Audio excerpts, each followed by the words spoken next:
Again, thanks everybody for joining. Thanks, Professor Mehrotra, for offering us this time.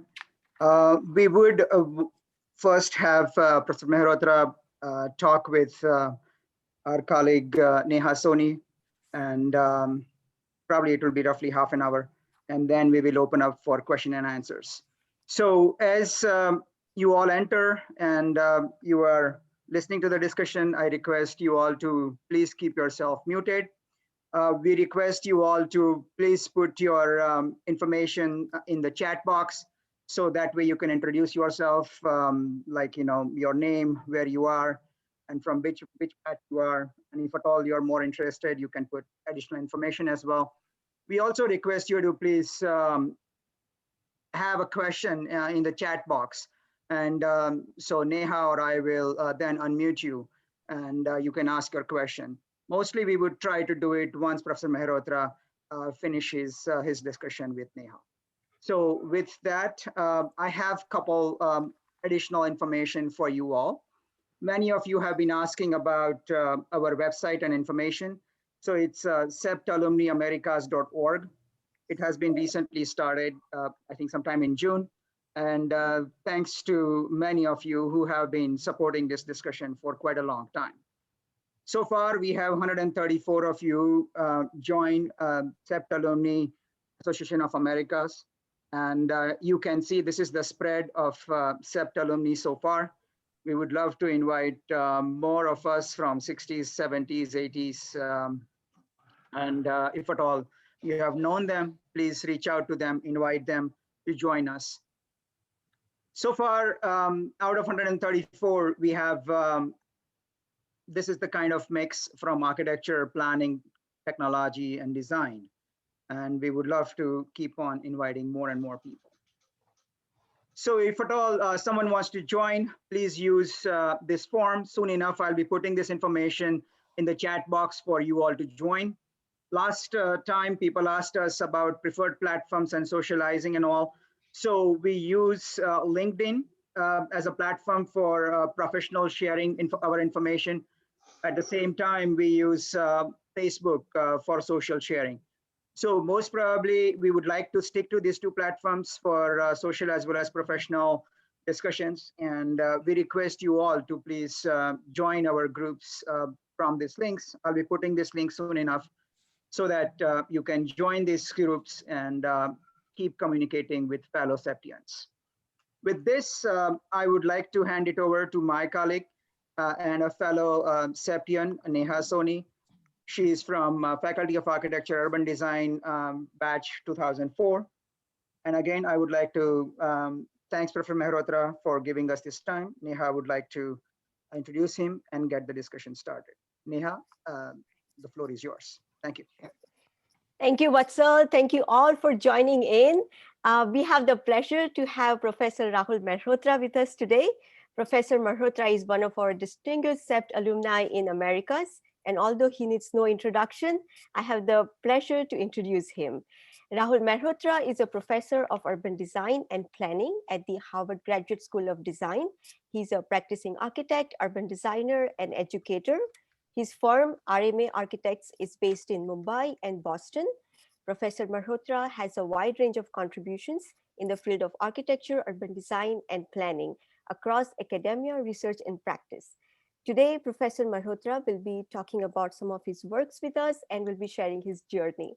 Welcome, Professor Rahul Mehrotra. Thank you very much for joining all of us here today at CEPT AAA. We are very happy to have you with us. No, thanks so much. I mean, it's an absolute pleasure. And I mean, to see many people I haven't seen in many years, so it's fantastic. And some new faces, but being from CEPT, we are all of one family, I suppose. Thank you. Good. Thank you. All right. So to begin our conversation, we would first like to ask you about your recently published book, Working in Mumbai, that captures your work, which suppose for over 35 years since graduating from CEPT in 1985. Would you please tell us a little bit about your recent book? Sure. Thanks for asking. And so maybe, do you think I should just sort of maybe share the screen and run you through some samples of the book, and then we could have a discussion. That way people will know roughly what's in the book. Is that okay? Yeah, Yes, should I do? absolutely. Fine. Wonderful. Thank you. Okay, thank you. I'll do that. So what I'll do is I'll just share my screen and just share with you. This is absolutely brand new, and that's how when I was telling Neha and Vatsal about this, they suggested maybe a good thing to do would be to share it with the alum. So I will just do that. Um, can you see the screen? Yes, we can see Okay. it. Please go ahead. So, this is a book that I just finished. Actually, it was released in the US just about a month, not even a month ago. And we're going to do this in India in February. And I mean, I'm definitely going to start the launch at CEPT. So CEPT will be the first place. We were originally supposed to do this with an exhibition and things, but because of the pandemic, things got delayed. So this has just been released here in the US. And it's a book which captures 30 years of practice, 35 years since I graduated from CEPT. And I started to practice 5 years later. And so this is a kind of recollection or a reflection, so to speak, of those 30 years of practice, starting from my time at CEPT. But it is also structured around a kind of theoretical frame of some kind, which therefore contains about 5 essays that are 12,000 words each. So it's very text heavy, but also very visual, as you can see from the video. And I mean, I think it's a provocation to break away from what are usual monographs. And therefore, I start by saying this is not a monograph in a provocative way, because it is really a theoretical reflection on what 30 years have meant, and what practicing as an architect for 30 years in India at a very interesting time when we started liberalizing our economy to the present has sort of meant. And the way the book is structured is it's sort of 4 or 5 parts. One is, it looks at the architecture of the interior. We all start our practices with little things. So one has tried to even theorize that in some way. And also then look at this sort of binary that we are caught in between the rural and urban. It looks at historic preservation or conservation, as I prefer to refer to it. And it begins to look at other sorts of programs. And then the last essay is a reflection of what the city has sort of meant. And so each section really has a 8 to 12,000 word essay, followed by a portfolio of projects. And these projects, so again, this section has an essay which looks at this binary we are caught between, which I don't believe exists, between the rural and the urban, and what it means building in that kind of context, and how one can actually frame the questions that we should be addressing, and what it means for architecture in urban contexts. Of course, it's different. So these are the portfolios of projects, including apartments and many other typologies. And then the conservation section is the biggest. It's about a 14,000 word essay, which looks at this notion of constructing cultural significance, but it's really about historic preservation, but challenging it more critically in terms of also what is the role of design, where the conservation is not just someone who opposes change, but someone who actually facilitates change and is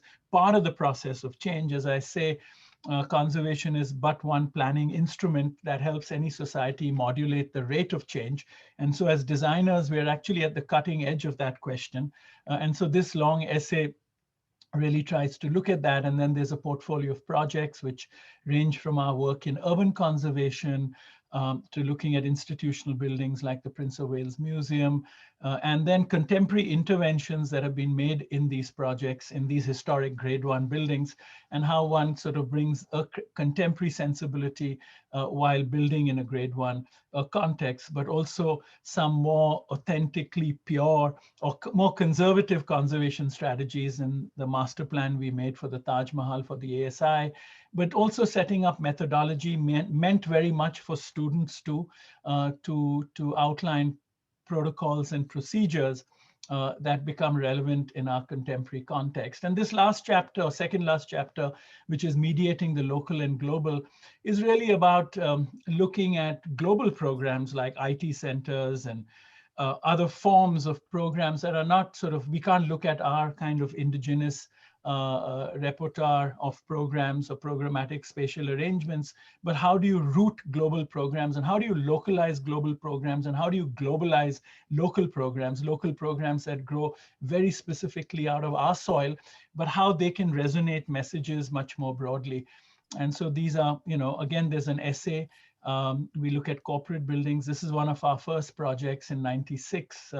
We started designing this as 93, just when we liberalized our economy, when everyone wanted glass stars, but we kind of took a different approach for a machine tool company and created a building around 3 courtyards that ventilates and cools passively, but also involved many artists. This is Manjeet Bawa, many other artists who worked on building elements.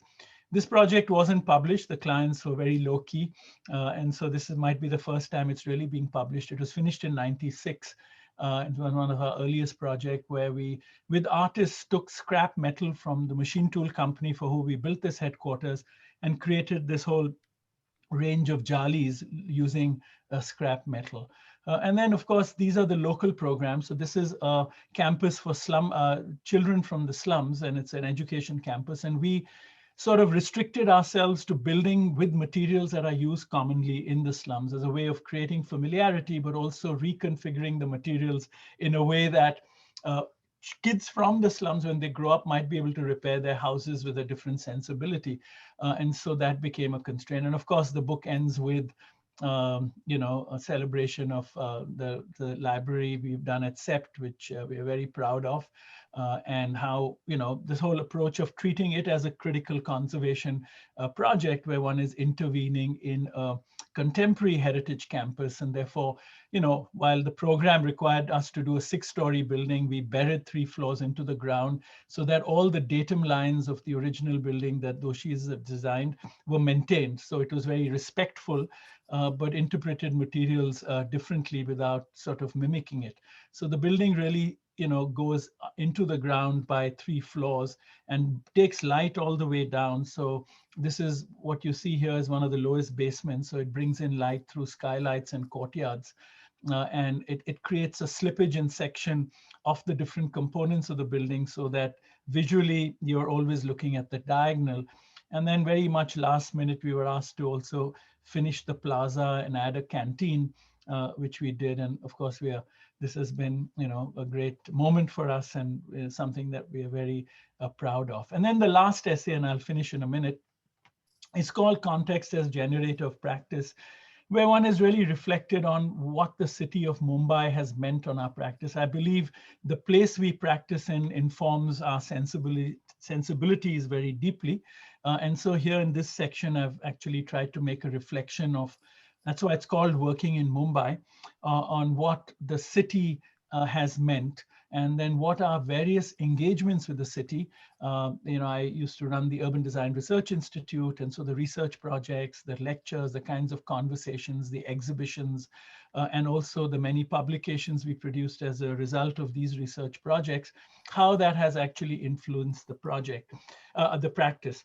And then the last section, which is a chronology, is actually a book in itself. It's about 45 pages, where one has tried to take projects, publications, exhibitions, and other involvements and affiliations, committees, government committees, and tried to visually represent an intersection between those. And so therefore one then begins to also in reflection see a correlation between the kinds of books and research and the kinds of projects one was involved with and how they might have informed each other.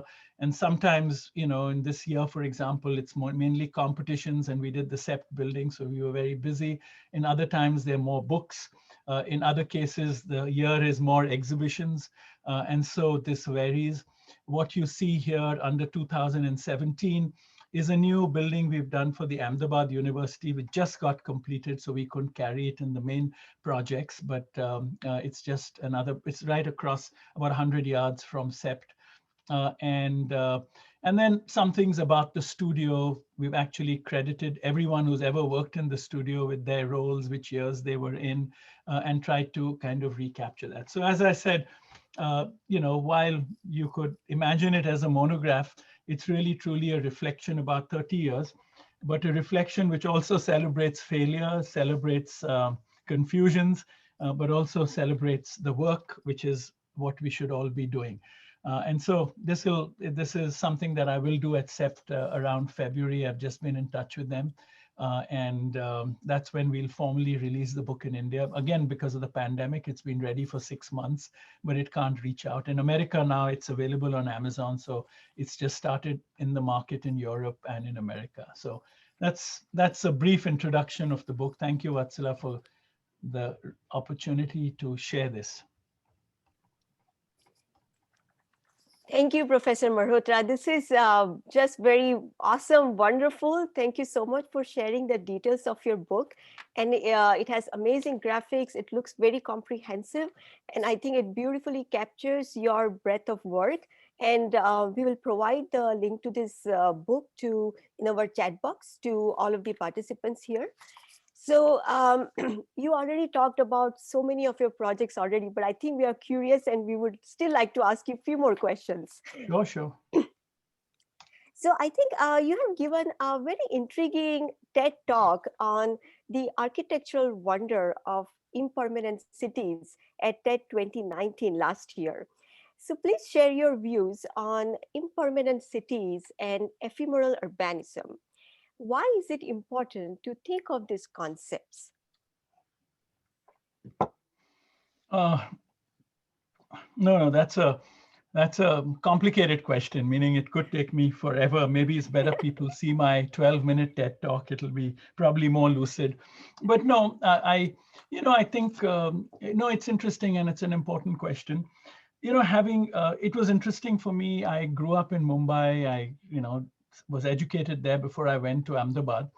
And of course, studying in Ahmedabad and at CEPT particularly, one was provided with many other lenses in terms of seeing the city and seeing the world and people one learned from. And I think I always came back I actually graduated, and literally the week of graduation, I came to the US to study and do urban design. So I really engaged with Mumbai after studying with CEPT and spending 3 years in Boston and then going back to Mumbai. And when I got to Mumbai, the first couple of years were very confusing because nothing had provided me with looking at Mumbai as a city where informality, where what I call the kinetic city, which was much more prominent than the static city. And I began to very much and very strongly feel that if we assumed, or if we looked at architecture as the only instrument that with which you can deploy urban design, but also architecture as the only spectacle of the city, I think we would have no agency, because our culture, the form of the city, the nature of flux the city was in, the transition, the notion of incomplete urbanization, which is a better way to describe Indian cities, was not what I had been prepared for. And so I began to kind of write about it, and I did an essay many years later, which I captured some of this, called The Kinetic City, where I basically argued that the binary of the formal and the informal was not a productive binary, because in many cases it completely blurred. And therefore we had to find new ways of looking at the city. And the whole idea of or the framing of the essay, which appeared in a book by Andreas Hassan called Urban Imaginaries, was where I tried to explain this idea. And then it was a very interesting story, because I would end my lectures to my students on the kinetic city by provoking them, almost in a way of teasing them, and saying that, look, actually a mega city like this exists, which is the Kumbh Mela, where a city is made only for 55 days. And one day, 2 years before the Kumbh Mela happened, no, actually 1 year before the Kumbh Mela, 2012 Kumbh Mela happened, I decided, oh my God, I should actually go study the Kumbh Mela. And I spoke to Diana Eck, who is in the school of the divinity, the religion school of religion, and she was very excited. And we did a seminar, and we took 40 people 10 faculty and 30 students, and went and lived at the Kumbh Mela for 10 days. And I went several times before that to see how they were planning for it and etc. Anyway, the short story is that it landed up in a book form called Kumbh Mela, Mapping the Ephemeral Megacity. And this is what that TED Talk was based on, because after finishing the book on the Kumbh Mela, we were always, provoked by people to say that, okay, but, how do you expand this? So we did a second book, which is called Ephemeral Urbanism, and it was subtitled, Does Permanence Matter? And it basically tried to develop a taxonomy of impermanence in terms of settlement and occupation. So we looked at transaction, we looked at extraction. So towns for mining, like copper towns in Chile, which we studied, they don't last more than 50 years because the copper in the mine doesn't last more than 50 years. So the time scale is different, but they are ephemeral, but the temporal scale works out in a complete, or is applied in a completely different way. And so we looked at military towns, we looked at settlements for celebration, for religion, for refuge, which is refugee camps, etc. And so it made me kind of think about this notion about, does permanence matter?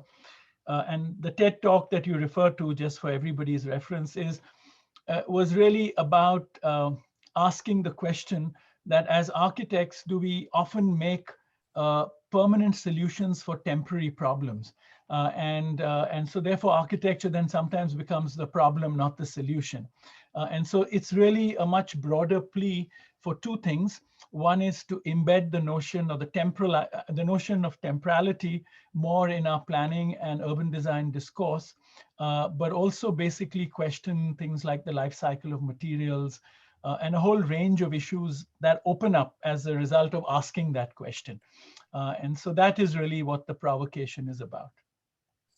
All right, wonderful. Thank you so much for sharing your views. And I think these concepts are, very valuable takeaways for all of us. And, we can definitely use this understanding in our own field of work as well. Thank you so much. My next question is, you are an educator, researcher, and a practitioner. What do you enjoy the most between the practice, research, and academics, and why? And how do you interconnect these three? Oh my gosh. Well, I would say all three, otherwise I won't be doing them. So I would say absolutely equal. But I think, but I think seriously, I think on another note, I don't even see the difference. And so I think for me, it's all been, I hadn't even imagined I would ever teach. If you asked me in the year 2000, if I would teach, I would think you're crazy. I hadn't planned even, as they say, life is what happens while you're making plans. It wasn't in my plans at all to teach. I studied here for 2 years. I worked for a year with an architect, an African-American architect called David Lee, on a lot of community work, which was very different from what I had studied. But I'm glad I did that, because if I hadn't done that, I would have gone back from America thinking every American carries a backpack, because I never really left the campus. I went back. I had no intentions of staying in the US. I was really raring to go back. I went back to India in '88. And I didn't use my passport for, I think, 10 years till I came for a conference to New York in 1996, 97. So maybe 9 years I didn't. I went to Sri Lanka twice, and I went to visit our friend Rajni Chawla in Bhutan once.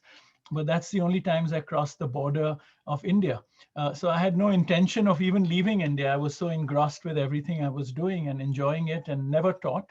But I had been directing the Urban Design Research Institute, which was a form of research and activism and events. And so I suppose one had a taste of academy, but very indirectly. And I met a professor called Douglas Kelbaugh from the University of Michigan, who was visiting CEPT actually on the invitation of Vikram Prakash Aditya, because they were doing a studio at CEPT. And the people from CEPT called me and said, look, if you can't come for the reviews, would you at least show Doug Kelbaugh Mumbai?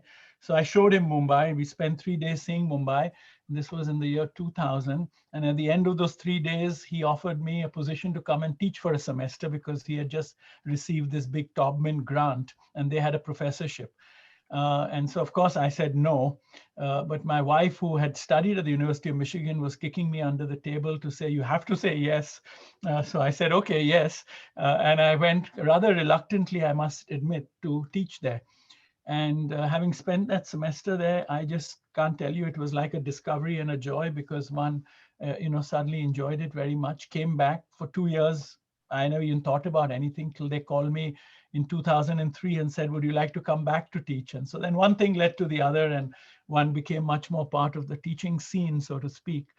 But it wasn't part of my trajectory at all. And so one was, I think, interested in research and writing and discussion, and I don't claim my books to be scholarly in a sense. They really are my own reflections of what I'm interested in at that time.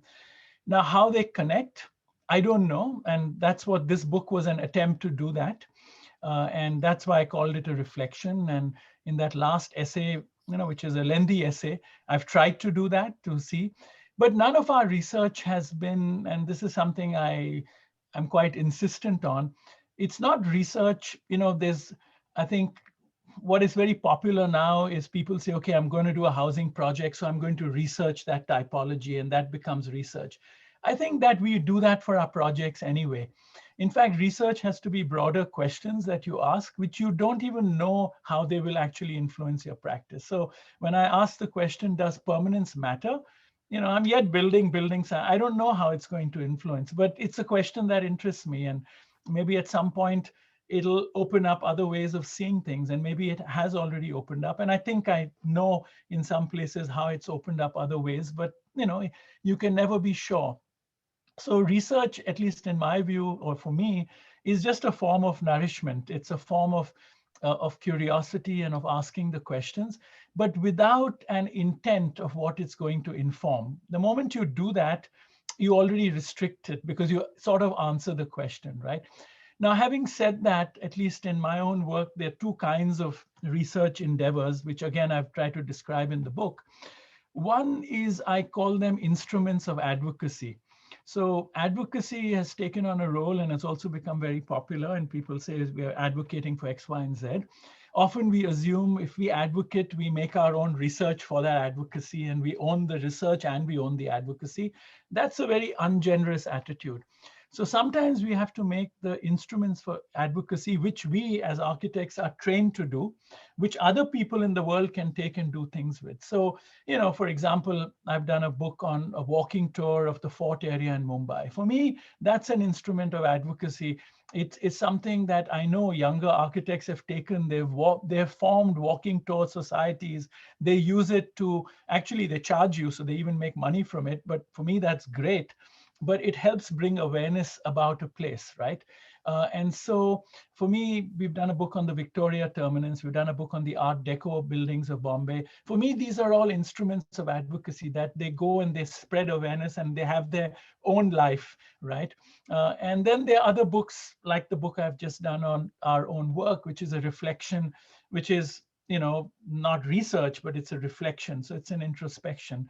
The book on architecture in India since 1990 is, again, just a reflection of having worked in India in 30 years, what was happening around me, and trying to make sense of it. So what one calls research, what one calls reflections, I mean, I think it's more nuanced, and I think that's the way it should be. And if you accept it to be as nuanced as that, then the way it influences you is also more complicated than making a clear equation. So I don't know if that answers your question, but at least it was an attempt. Yeah. Yeah, thank you so much. This was a very interesting, to learn about your experience and, how you have been, India and coming to US. And I think this leads to my next question. As you have the practice and work in US and India both, please tell us what difference and or similarity do you find between the two? Actually, I should just redefine that, in the sense I don't have a practice in the US. I've not built in the US. We have a studio here because I'm here. And we have done 2 or 3 or 4 buildings maybe out of India. And so those are the buildings we worked on from here. We did a building in Basel for Novartis on their campus. which was it took 4 or 5 years. It was a lengthy process. So we did that out of here. I mean, it's actually it's a pragmatic choice in the sense that I would love to do work out of here.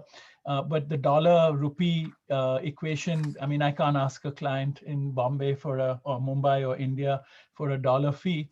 And so wherever we've had projects where they've paid us a dollar fee, we could have a small studio here, as you all well understand the cost differences. So we've done a building in Basel for Novartis on their campus, where we worked out of here. And then right on the heels of that project, we were shortlisted as part of 12 architects to do an entry for the competition for the Museum of Modern Art in Sydney. And so they gave us a budget so we could afford to work out of here. We made it to the 4 last finalists. So they gave us another budget that allowed us to work for 1 more year. And, you know, for the last 2-3 years, we've done nothing out of the studio here. It's just there. So it allows us to, but otherwise it's really out of Mumbai and the work is all in India. Okay, all right. Thank you so much. Thank you for sharing your views. So I think we are kind of getting closer to the end of the discussion part. Thank you, Professor Mehrotra, for sharing your amazing story. And it is indeed insightful for all of us to learn from your work, and we greatly appreciate it. And although, you know, one Musings over chai is not even enough to capture the essence of your work, but now we would like to close this part of the discussion and open it up for audience Q&A. And I would like to request everyone to please put your questions in the chat box, and either I or Vatsal can, you know, come to you for your questions. Sure. So,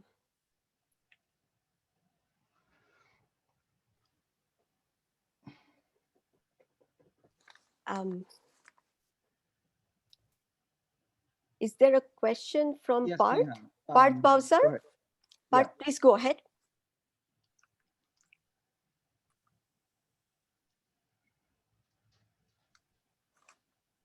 Oh, I thought I'm supposed to type it, but yeah, I just wanted to know some interesting story from your time in CEPT. You know, how was CEPT at that time, and or any funny, interesting story. If you want, we can stop the recording and then you can share. No, no, you don't have to do that. Oh my God, no. I mean, look, if you asked anybody on this audience or on this Hollywood square screen about stories, everyone would have hundreds of stories. Now, gosh, I mean, this is a very hard question. It's a simple question, but a very hard one because, you know, I mean, I don't know. We could have a whole session. But I'm kind of I'm reminded of something, which is, I don't know if it's a story, but it's just an observation because I see Kamar and Jayashri here. You know, my first job was in Kamar Sheikh's office. Kamar had just come back from Paris. And what was very interesting is his brother used to own the cinema theater. Was it Madhuram? Yes? Madhuram, right? Kamar? Natraj, sorry. It was Natraj. And what his brother had done was, you know, you had the movie theater and then you had a block on the side, which was toilets on every floor. So one floor, the toilets were removed and Kamar Sheikh was given the space for his office. And I was his first employee sitting there. So, no toilet above. Yeah, that's right. There was no toilet above. Anyway, and Kamar had just come back. He was busy setting up his house. He was busy starting to teach, and also, I mean, he was just literally back, and the office wasn't so busy at that time, so one had a lot of time to spare. And at that time in Natraj, my favorite film was showing, which was Star Wars, and I had a side entrance to it, so I didn't need to buy a ticket. So every time Kamar would say, today afternoon, there's nothing to do, I would just go and watch Star Wars. So I know Star Wars backwards because I saw it so many times working for Kamar Sheikh.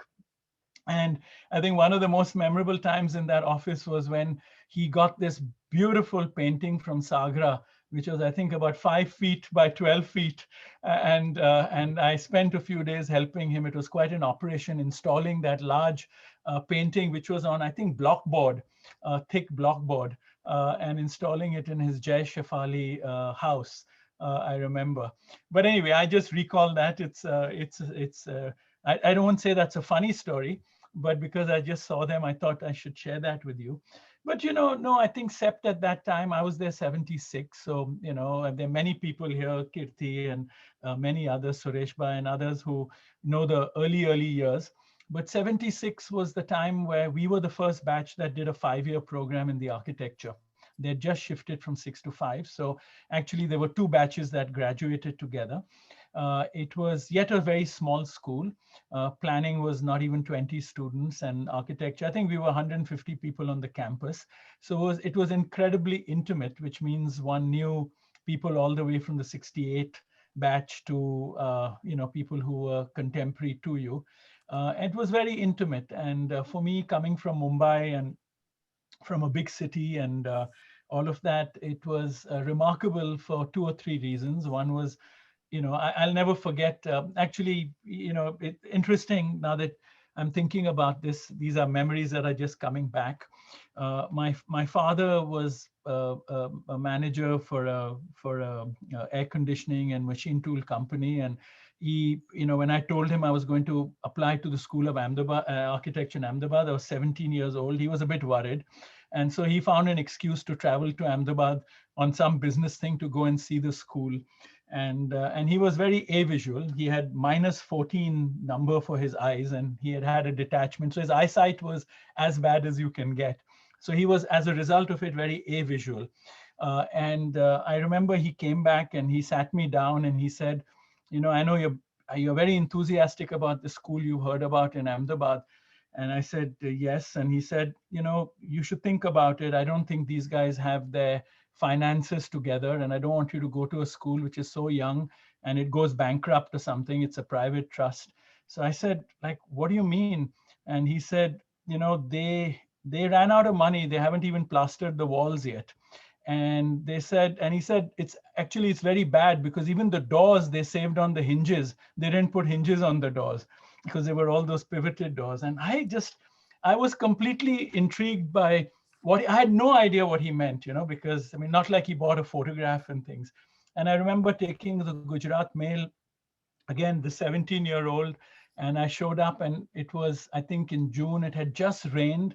And from the station, we took a rickshaw and came. I was with somebody else who came with me, also applying. And we showed up at the canteen, and under these neem trees, coming from Bombay, which was like urban, there were a few peacocks dancing around. Harish Bhai's tea was fantastic. It was like, romance. And so luckily one got in and stayed back.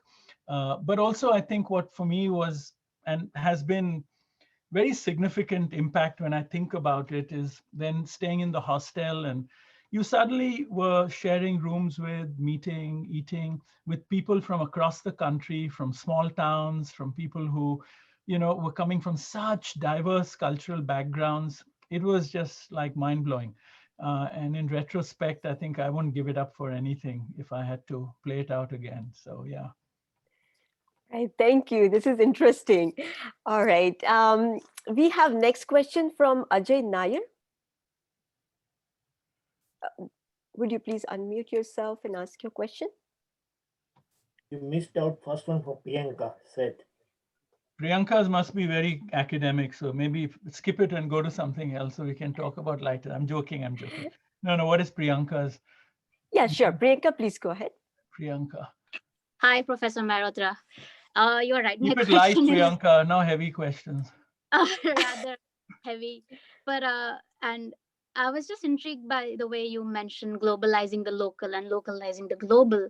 And I was wondering if one can extrapolate that to conservation practices.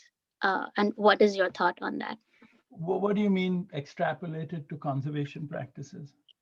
When we think of conservation, it's very often, at least what we have learned, or my exposure to whatever I've seen in India, is very local. It's at a very local scale.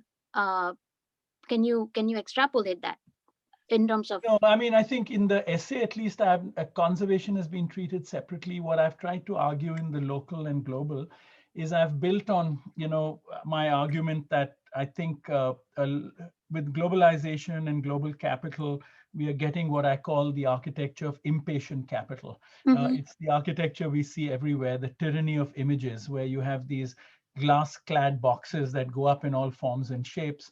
They're really vendor-driven buildings where actually architects, however much we might pretend, have a very little role to play. And that's why architects globally are twisting and turning their buildings just to make them unique. But essentially, these are vendor-driven products, right? That's one. They're vendor-driven because time is of essence, because capital is inherently impatient and wants to realize its value. And the terrains which provide less friction for capital to realize its value, like Dubai, Shanghai, all of that is where capital lands. And that's why when we talk about Bombay and we say, we must make it like Shanghai, basically what we are saying is let's make it frictionless so capital will arrive here. And that doesn't happen so easily. Now, from that comes a very particular kind of architecture and a very set of compulsive images that even clients want to drive, which means they then expect, so when we get appointed to a corporate building, and that's why that LMW building I showed you, that's what our client told us. We've got a guy in Australia who's willing to bring in the curtain glazing. This is what we want. We want a 100,000 square foot building. We want a fountain and a garden in the front. We want parking behind. It's a very clean imagination of how capital should be deployed and the images that go with it, and therefore the idea of the tyranny of images. Yeah. So the argument in the essay is really, how do you localize that capital? How do you make that capital feel more invested in the locality and engage with the locality? And how do you reformulate architecture spatially, etc., but also in the way it's actually made, and crafted, more cognizant of the local labor markets, the local procedures in terms of building, the local kind of crafts that exist. And I don't mean crafts in the way of romanticizing it, because then it gets restricted to stone and wood and things that we've imagined traditionally as craft. But even if it's industrial materials, how can they be crafted? Because you need a different deployment of labor. So therefore, what I've argued in that section is really how global capital can be made to feel more invested in a locality and therefore more responsible for that locality, and not because in today's world, a corporate capital moving from one locality to the other, it means 3 executives getting onto a jumbo jet with their laptops and the whole corporation is moved essentially, and so the reverse of that is globalizing local, right? Which is where I've added, globalizing the local, where one has added that we often, when we get very localized and specific programs, like the little campus we were doing for slum children, or we've done a project which is in the thing for elephants and mahouts in Jaipur, or we've done public toilets in the slums. We tend to caricature these, when we build, because we feel by caricaturing them almost in terms of imagery, it's a way of localizing it. And therefore, one has argued that in this sort of globalized and interconnected, networked world, how can one take the lessons of some of those extreme conditions of deploying program like that and formulate them in the way they actually resonate more globally in terms of the lessons the world can learn from them, and why should we be shy of them? Why should we make them so aspirationally local? Because in aspirations now, the global is omnipresent, right? And so therefore, again, it also becomes an argument to dissipate the binary that otherwise is set up between the local and the global. Now, in conservation, I'm not sure how and what that means, and maybe the way I've clarified it now, you might want to restate your own question in the context of conservation. Conservation, those buildings which are rooted and become part of a cultural landscape, often over decades and decades and decades, when you're actually engaging with the practice of conserving them, you begin to, of course, deploy local materials. But I have argued more broadly about, that's why it's titled Constructing Cultural Significance, where one has argued that significance is not static, like identity is not a found category. Identity is something we construct every day. And therefore, the role of the architect as designer in the process of conservation is how one modulates that rate of change, which means how does one reimagine the reconstruction of that significance. And that is a very fine line, because what we are really doing is keeping the illusion of architecture intact, but we are creating new relationships with those objects for that contemporary society. So that becomes the argument in that section. Right. Right. I'll probably reach out to you for more, like a longer conversation on that, because I have some thoughts, but I'll reach out to you directly. So thank you. Perfect. Thank you, Priyanka. Thank you, Rahul Mehrotra. I think the next question we have is from Jay Mittal.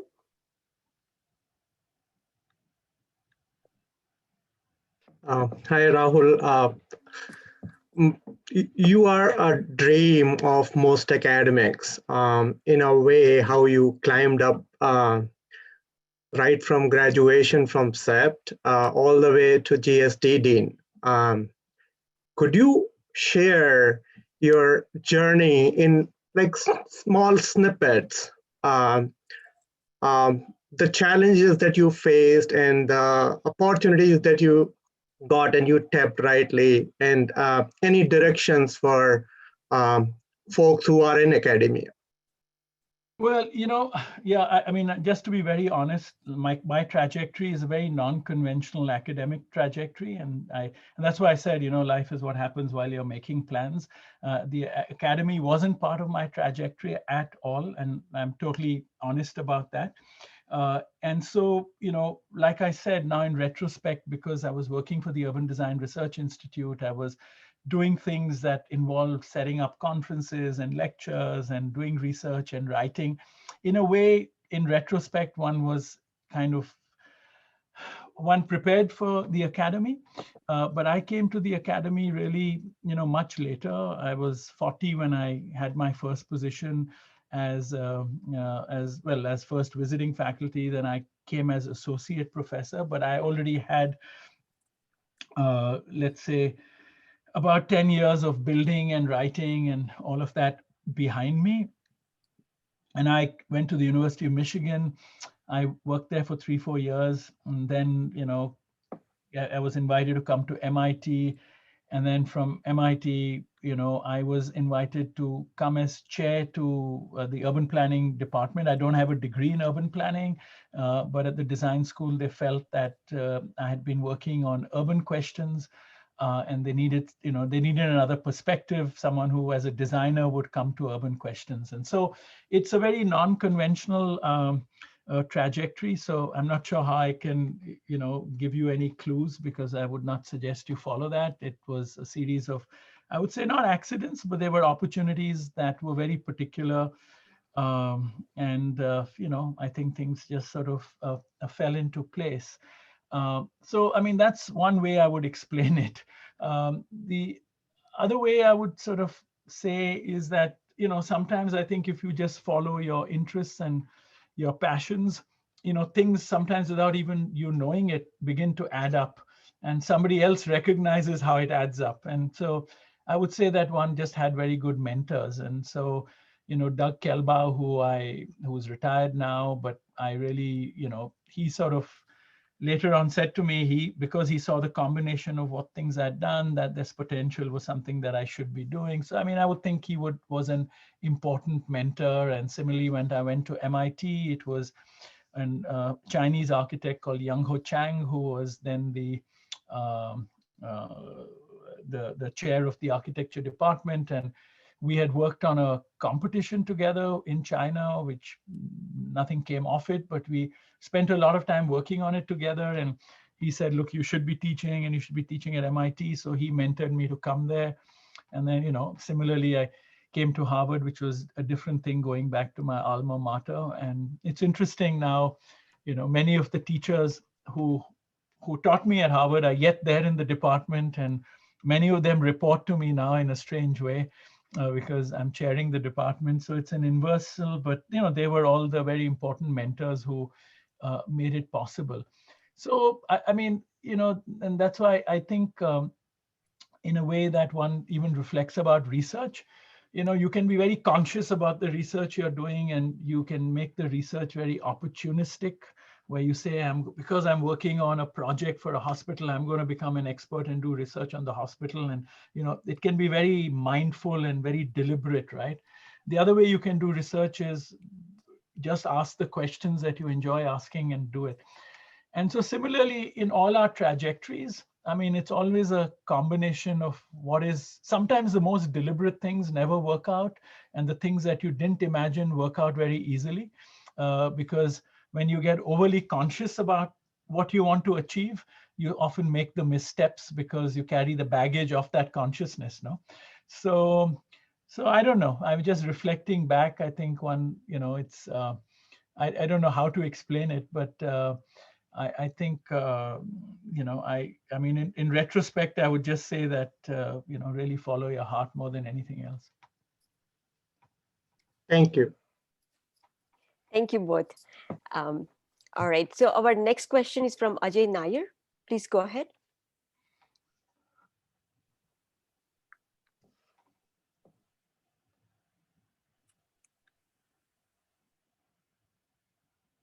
Ajay Nair. Yeah, Dr. Mehrotra, I think thank you. I think during the COVID season, I had an opportunity to in touch with you, and we had a brief exchange between us. But probably straight to the question, I've been following a lot of things globally. Been working in different countries for the last 25 plus years.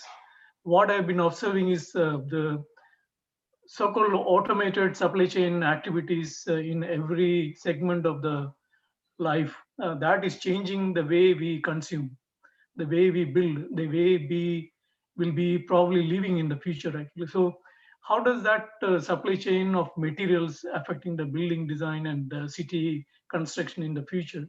Then again, that question leads to another thing actually. India typically have a long history of cultural heritage. We carry a lot of burden of maintaining and retaining those cultural heritage. How do you think into the future this materials coming from China? Probably if it is not a war between India and China or the war-like situation, we would be more consuming more goods from China in our industry, AEC industry, and we would be looking 20 years down more like a Chinese city. Bombay would look like a Chinese city actually. So I would like to listen to you. How do you see going forward? What will we build in India actually?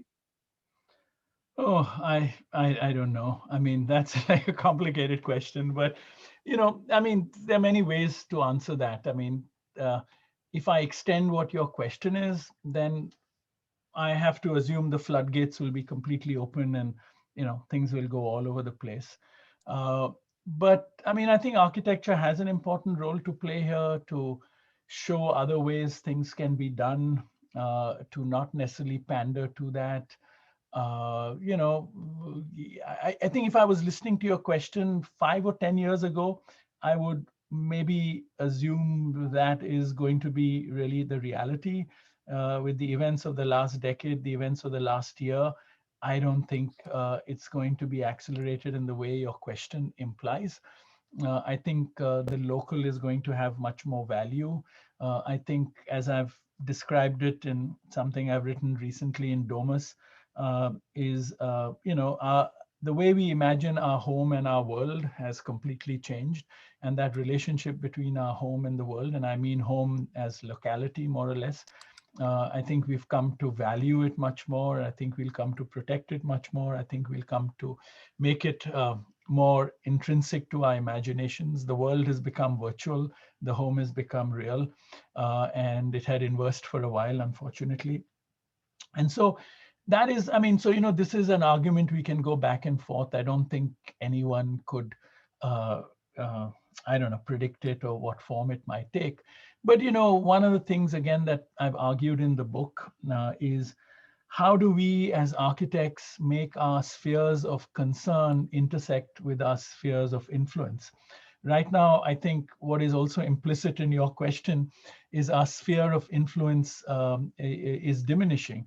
And what you're defining is a particular sphere of concern, right? And so often, in the evenings or in a conversation like this, we can talk about materials flowing, we can talk about climate change, we can talk about social injustice, poverty, we can talk about 100 things, and we'll get up in the morning and go back to doing our working drawings for somebody's house.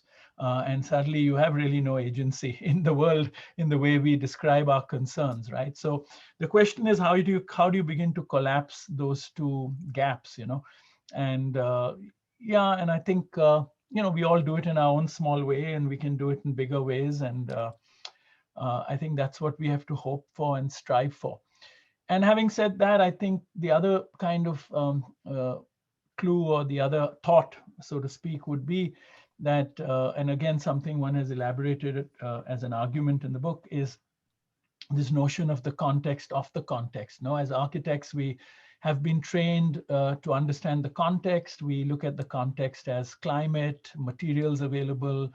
We look at the context as, the soil condition. Some of us who are more ambitious, we look at the context as embedded histories, right? But that context also sits in another context, which is a context where economy and governance and politics all kind of intersect.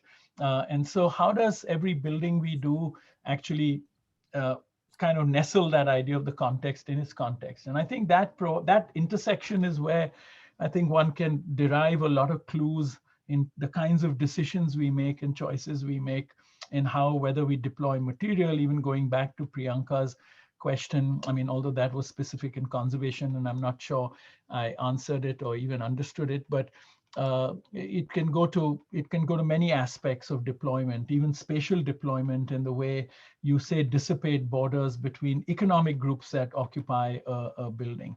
So there are just many parameters we can be more ambitious about if we begin to create those kinds of intersections in our own understanding of what the project is. I also argue in the book, for example, which is something that, and I think there's an interesting question from Chandani, which I'd like to go to at the end, and maybe this will lead me to Chandani's question, which is that, doing CEPT, actually doing the CEPT libraries, when it was like a eureka moment for me, and it made me understand that the way we look at clients is very singular. We say, I have a client and CEPT is my client. Or we did this project for Hatigao, where the state government was our client. The chief minister of Rajasthan actually was our client. It was a competition. And I struggled with that project over 10 or 12 years. And it was even more difficult than CEPT, and CEPT was very difficult, and I'll tell you why.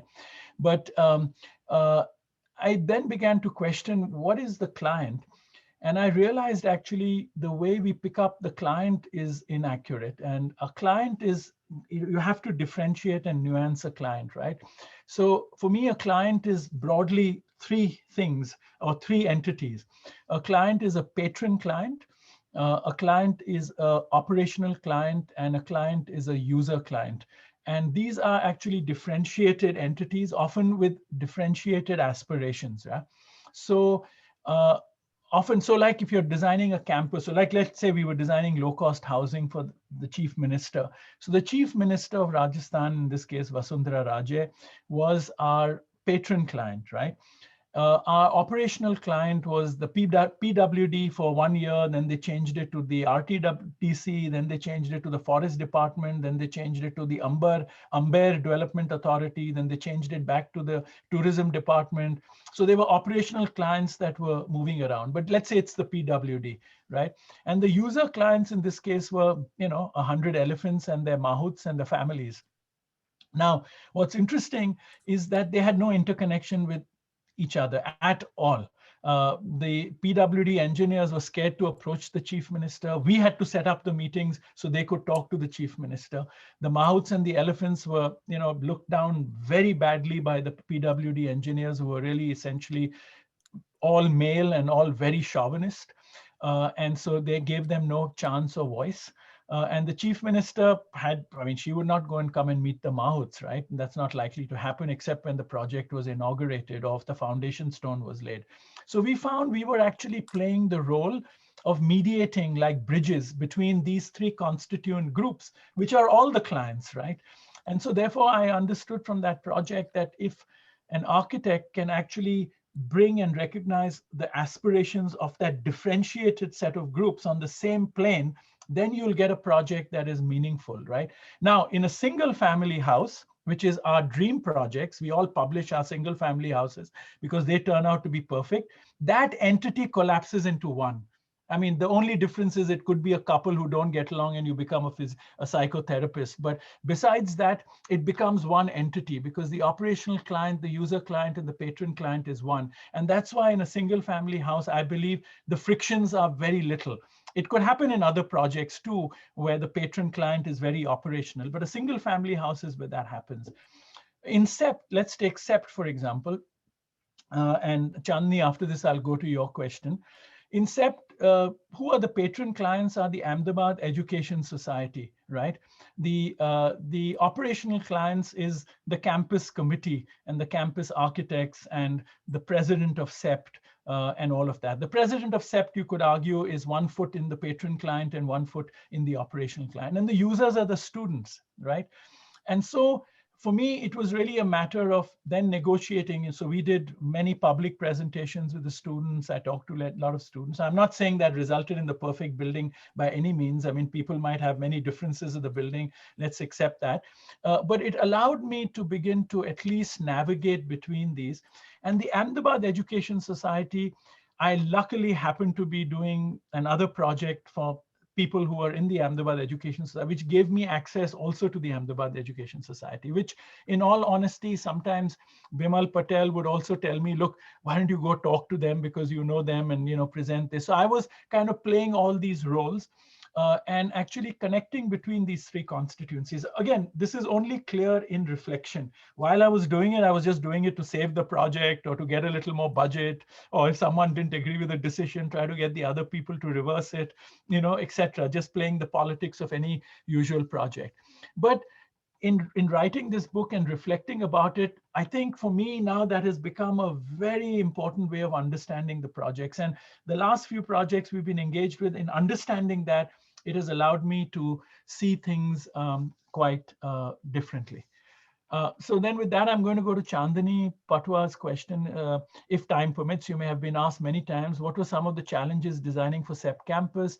Where you have the most unusual clients at a campus full of designers, engineers, planners, where everyone is a critique, very much loves the campus. Oh my God, I can't tell you how, my gosh, that is a very good question. It was the most difficult project of my lifetime.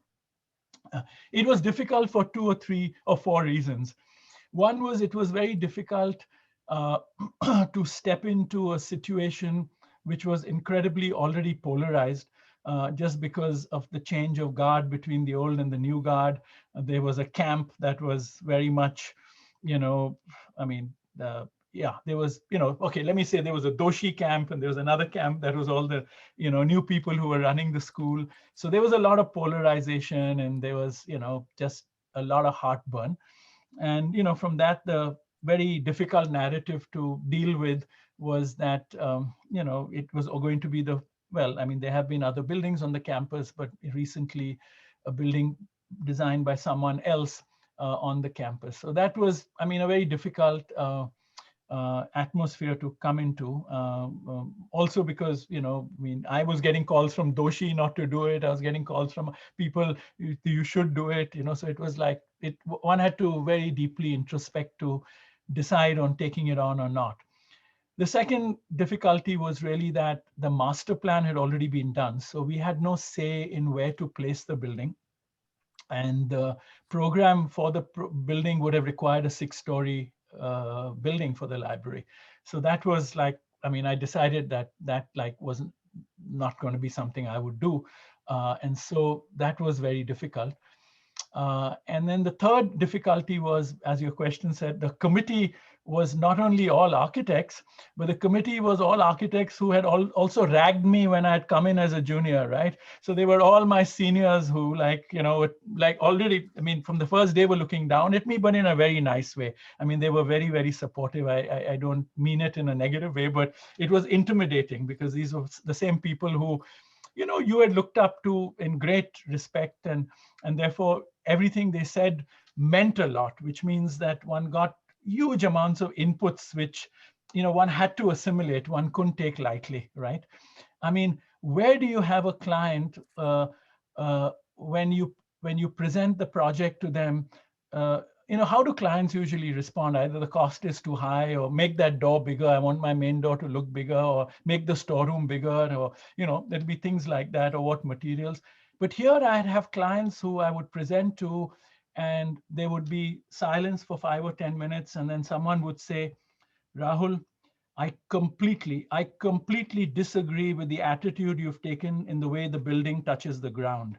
Now that then you have to, sit back, because then, and then they would quote history and they would say, I feel there's a kind of Baroque edge to this, or there's something. And I'm like, it was a whole different conversation. So while you're in the same meeting trying to figure out costs, you're also trying to discuss your attitude to how the building touches the ground. So I hadn't experienced those diametrically opposite sets of things to resolve in one meeting. So it was complicated for that. And then we made it complicated for ourselves by doing a building that goes 3 floors into the ground, which was not only a construction challenge, it was a challenge to convince everyone, it was a challenge to engineer it. Not that it was more expensive, but it was just a big risk, which was overwhelmingly high. And therefore, a combination of all of that just made it very difficult. Thank you very much, sir. I just feel privileged that I got a chance to actually ask you this question. Sure. I'm from a 92 batch in architecture, so I've seen my seniors go to work for you, do internships.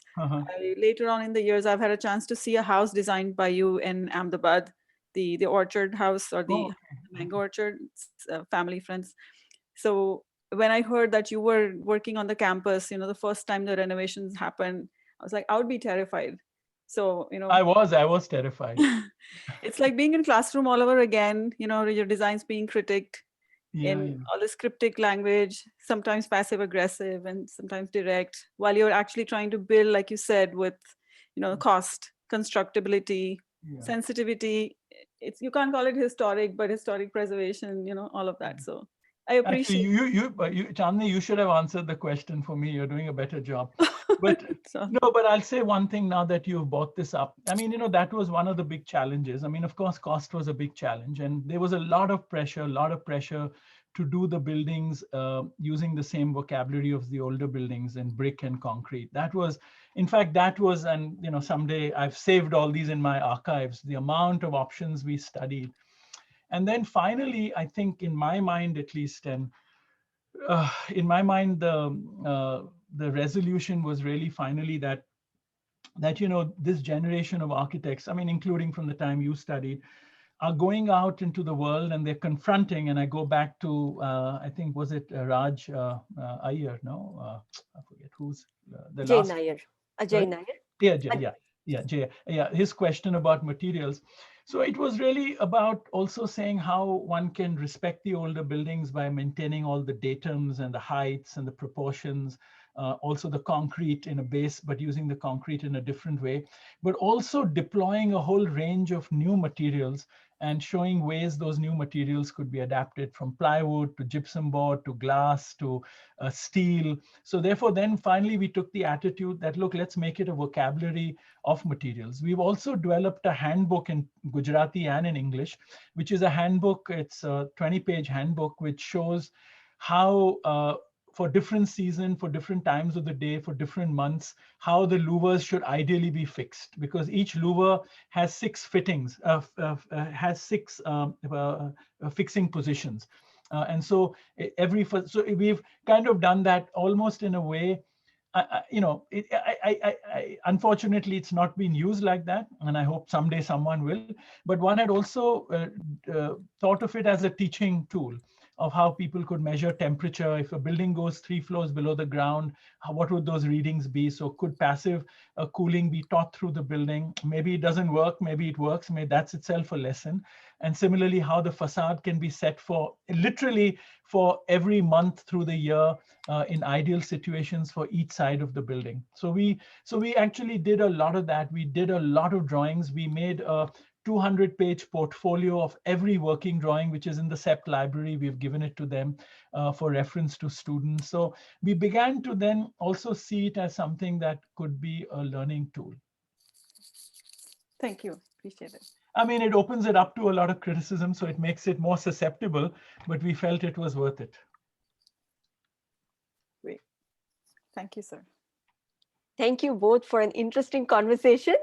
I think we are way above 1 hour. So if and we are an enthused crowd, the questions are flooding in. So Rahul Mehrotra, if it is okay with you, we can go ahead, or we could wrap it up because Oh, it's anything to do with CEPT, I can keep going. perfect. All right. So all right, I'll go ahead. I'd just like to add one thing. Rahul, it was a very interesting journey of yours. And I think many went through the similar situation, especially the relation with the client is the most challenging, and nothing been talked about it when we study this. But very inspiring, very thoughtful, really enjoyed it. Thank you. Thank you, Suresh. I want to just go, if you don't mind, to Jinraj's question, because I think that's a very good question. Jinraj Joshipura asks, Victoria Terminal and Bombay Fort areas more documents, so what is the advocacy in it? So Jinraj, no, that's, I think, a very good question. So I'll just give you my story on it, which is again described in detail in the book. So, having gone back from the GSD studying urban design, when I went back to Mumbai, there were many groups, the Indian Heritage Society, INTAC, who had been listing buildings. And they had a list of 700 buildings which they wanted to preserve. And I began to help them write up, notes on the buildings so that we could justify why they were important historically. In the process of doing all of that, I realized that this was going to be a losing battle, that unless you moved the debate to urban conservation, you could not write legislation. And there was no point saving a building if next to it another high-rise building appeared. So urban form was very important in conservation, as it would be in the pole area, as it would be in any historic district. And so we organized workshops, and we did a workshop called Conserving an Image Center, which resulted in a very successful set of conversations. And we followed it up with a document, which we submitted to the government. And in 1995, it became legislation. It was actually the first legislation in India for urban conservation. We came and did workshops in Ahmedabad with Bimal and with other people. I brought Sham Chainani with me. That's what led then to the Ahmedabad legislation, because then Hyderabad, SP Shori had been doing it before Mumbai, and he wrote a very famous article called The Hare and the Tortoise, where he said how Bombay had managed to get it first. Now, as part of that process, advocacy was important, because once we had the legislation, nothing happened on the ground. And then we began to ask the question is, how do we advocate for now using the legislation effectively? And so whether it was walking tours of the fort area to bring people to walk around and see it, the Victoria terminus led to it being declared a World Heritage Site.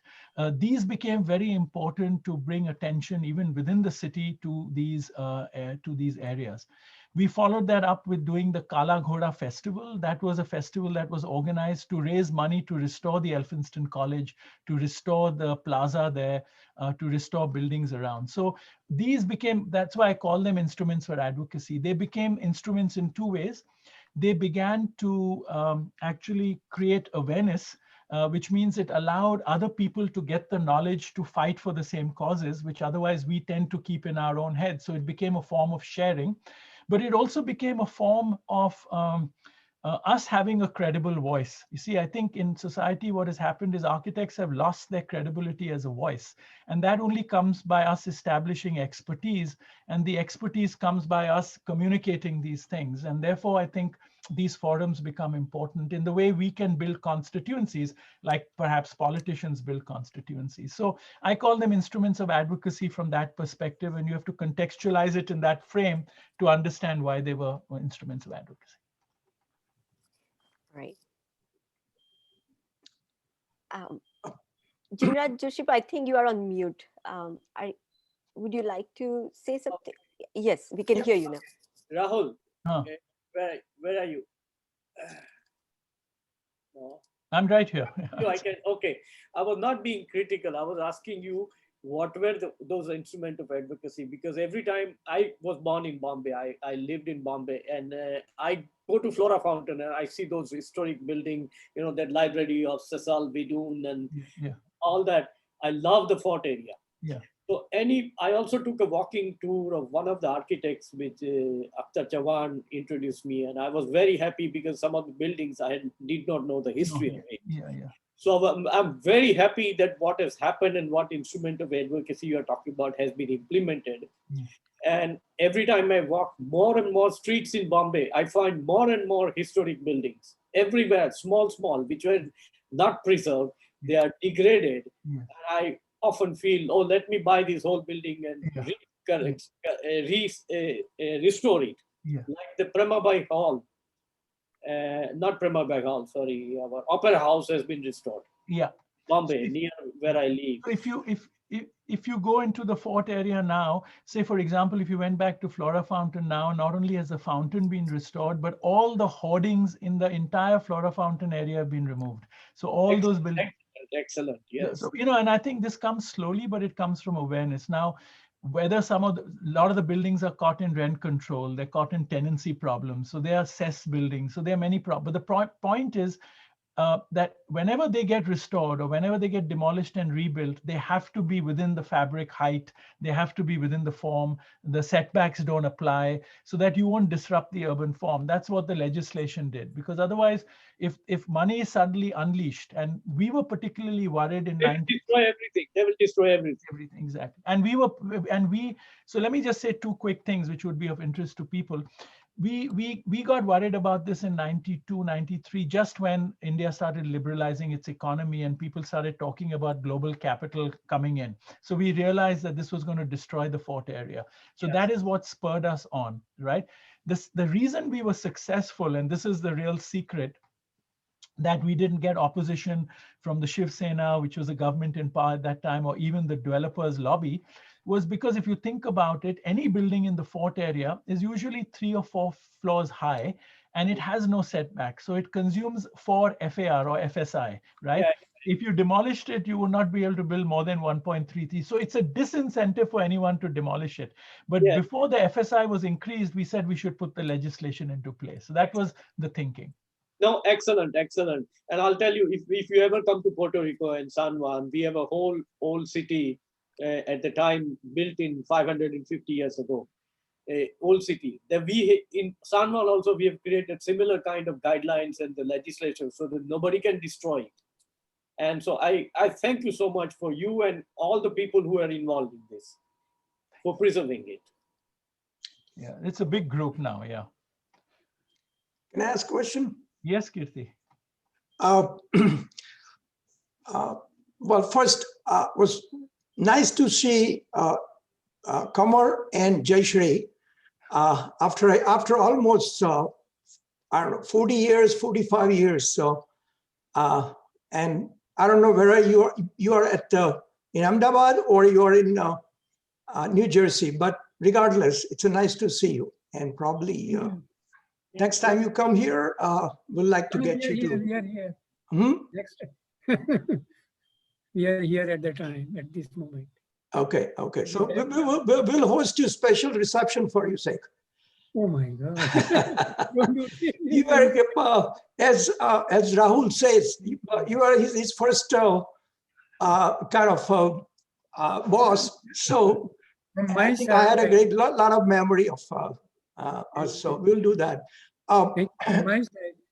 From my side, the story goes that he was my first employee and I was his first employer. And that's fantastic to see him again. And then he came back after his studies, and the project he had worked on was already built. And we went together to see that project, and he couldn't believe it that he had made the drawings for. And I remember that part also. Thank you, Rahul, for remembering me, and especially for remembering Sagra and his 12 paintings, actually. Yes, no, I know. He had made 10 or 12? 10 or 12 paintings he made 10 for us. paintings. And if you want to hear a small story behind it, is that students needed 10,000 rupees for some activity. And Sagra said, okay, I'll make 10 paintings if somebody is ready to give that money. I jumped onto the opportunity and I got 10,000. 10 paintings for 10,000 rupees. Big Oh amount. my goodness, that's a bargain. But big, the size, Big size, I big decided the size. size. I decided everything except the painting on that. Yeah. And the biggest one was for the landing of your staircase. Yes, yes, yes. And then, well, anyway, it's I get very emotional about those paintings because only few have survived. Yes. Okay, please. This is Rahul. But on other, I think Rahul, it was wonderful, wonderful talk, and I feel like we are so blessed with all the CEPT alumni in a different areas and a field, and it's a really pleasure. So after the COVID is gone, we will have a actually live program in New York. So we should nominate Avni to organize a CEPT conference. She'll be the best to do it. Sure. Rahul, I just want to say one thing. Rahul, listening to you, I was impressed by your humbleness, your transparency, and honest presentation, because you also said you celebrated the failure in the book, which is unusual and very, very polite and very nice way of putting it. I thank you so much. Last things I have, Rahul, is that I'm going to buy your book on Amazon, but I wanted to have a signed by you. So I don't know, how does that work? That's when we'll do that in New York, no? New York? Okay, good. That's the unfortunate thing with this pandemic. One would have otherwise, done this so much more easily, or even sent you things, but it's just been impossible to get things around. But yeah. Yeah. Kirit bhai, I thought you were going to ask for the discount code. Well, no, not from the CEPT. No, that was just a joke. I know. Sharad, you have a nice collection of books in your background. Well, I was like, I have to come up with some fake books in the back. Okay. All right. We still have a few more questions. All right. I think next question is from Param. Param, would you like to ask your question? This was a thought actually came since last couple of years. Some machine language and artificial intelligence is going on like anything. And I really wanted to see, your thought process on how it is going to change the landscape of the design industry. It's, to me, if I predict this, I see that probably we have 10 years in hand, and probably we probably don't need any engineer, architect, lawyers, all those kind of people are gone pretty much. I really want to see your thought process on that. Do you think that is going to happen and the landscape is changing? Are we going to kill the creativity of the people? Param, it would be pretentious if I tried to share any thoughts. This is not something I honestly have not thought about. Okay, that's fine. I mean, the only thing I would say is that, design will exist. It might take on different forms or contributions, and its form might change. The act of synthesis and synthesizing, and that's what design offers us as a training, and we'll find ways to do that. What the iPhone has done, or what not iPhone, but cellular technology, it's created new kinds of relationships. But you can't say relationships have gone or been stronger. Maybe we're more in touch, but doesn't mean we are more intimate. So I think it's a matter of changing relationships and proportions. But I honestly, I don't want to hesitate and answer because I won't be able to articulate. I haven't really thought this through. So sorry about that. No, you're perfectly all right. Thank you. Thank you both. Next question is from Timir.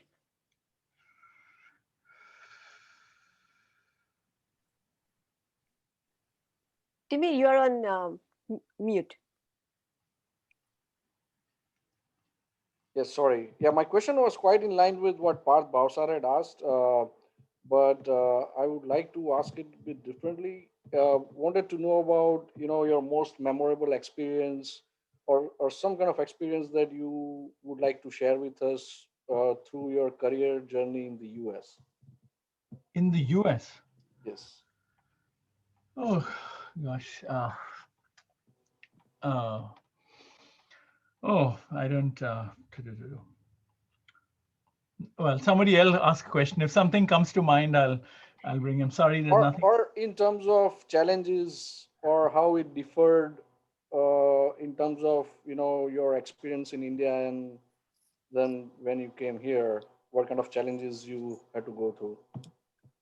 I mean, the thing is, I did move my practice here, no? So I think from the practice perspective, I don't know because I didn't do that. I mean, the challenges were all the challenges all of us have faced. In my case, I was coming here when I was a little older, meaning I had studied here, but I was moving a family here when I was, already close to 40. So, it's just setting up and, just setting up and into the system was a challenge. I've actually, and I say this carefully, I've actually gone back every 6 or 8 weeks for the last 16 years. Since February, I've been in the US. This is the longest I've been here since I was a student. And this is the second time in my life I've missed a monsoon or the mango season. So for me, I don't know, it's a bit, as I said to people, now, of course, these 9 months being here is making me think about things completely differently. But for over the 16 years, and I say this really with conviction and honesty, every time I got onto a plane in the US to go to India, I would thank God, I would sincerely thank God I was leaving America and going to India, and I would reach India and I would literally kiss the ground there, being so grateful I was back in India. But then 4 or 5 weeks later, when I was leaving India, I would be doing the opposite, thanking God I'm getting out of India, I'd had enough, and kissing the ground when I reached here, saying I was blessed that I had the opportunity to get away. And this went on in oscillation for 16 years. So, it's, I mean, I suppose we are all blessed that we have these opportunities, and, you can make the most of it. They get disrupted as they have now. And these are moments where you think about it, in terms of how you want to engage with it in the future. But yeah, so in a way, I think for me, in all transparency, I think if I was also practicing here, it would be a different thing. But my working has been so divided in the sense, in India, it's all practice. I don't teach there. I try even not to do lectures there. I do lectures there sometimes on request from colleagues and friends. But I'm really engrossed there at site. I'm, traveling and da da da. And then I come here and it's teaching, and it gives me an opportunity to reflect on, what I'm doing there. And partly this book is exactly about that. And, and so one just feels blessed that one has that opportunity. But also as a result of that opportunity, I think the kinds of observations you might be seeking in your questions, maybe I've not experienced because I have not tried to set up a practice here, or not, and in the university, you're fairly insulated because, you're teaching and, yeah. So sorry if I can't be more dramatic about answering that.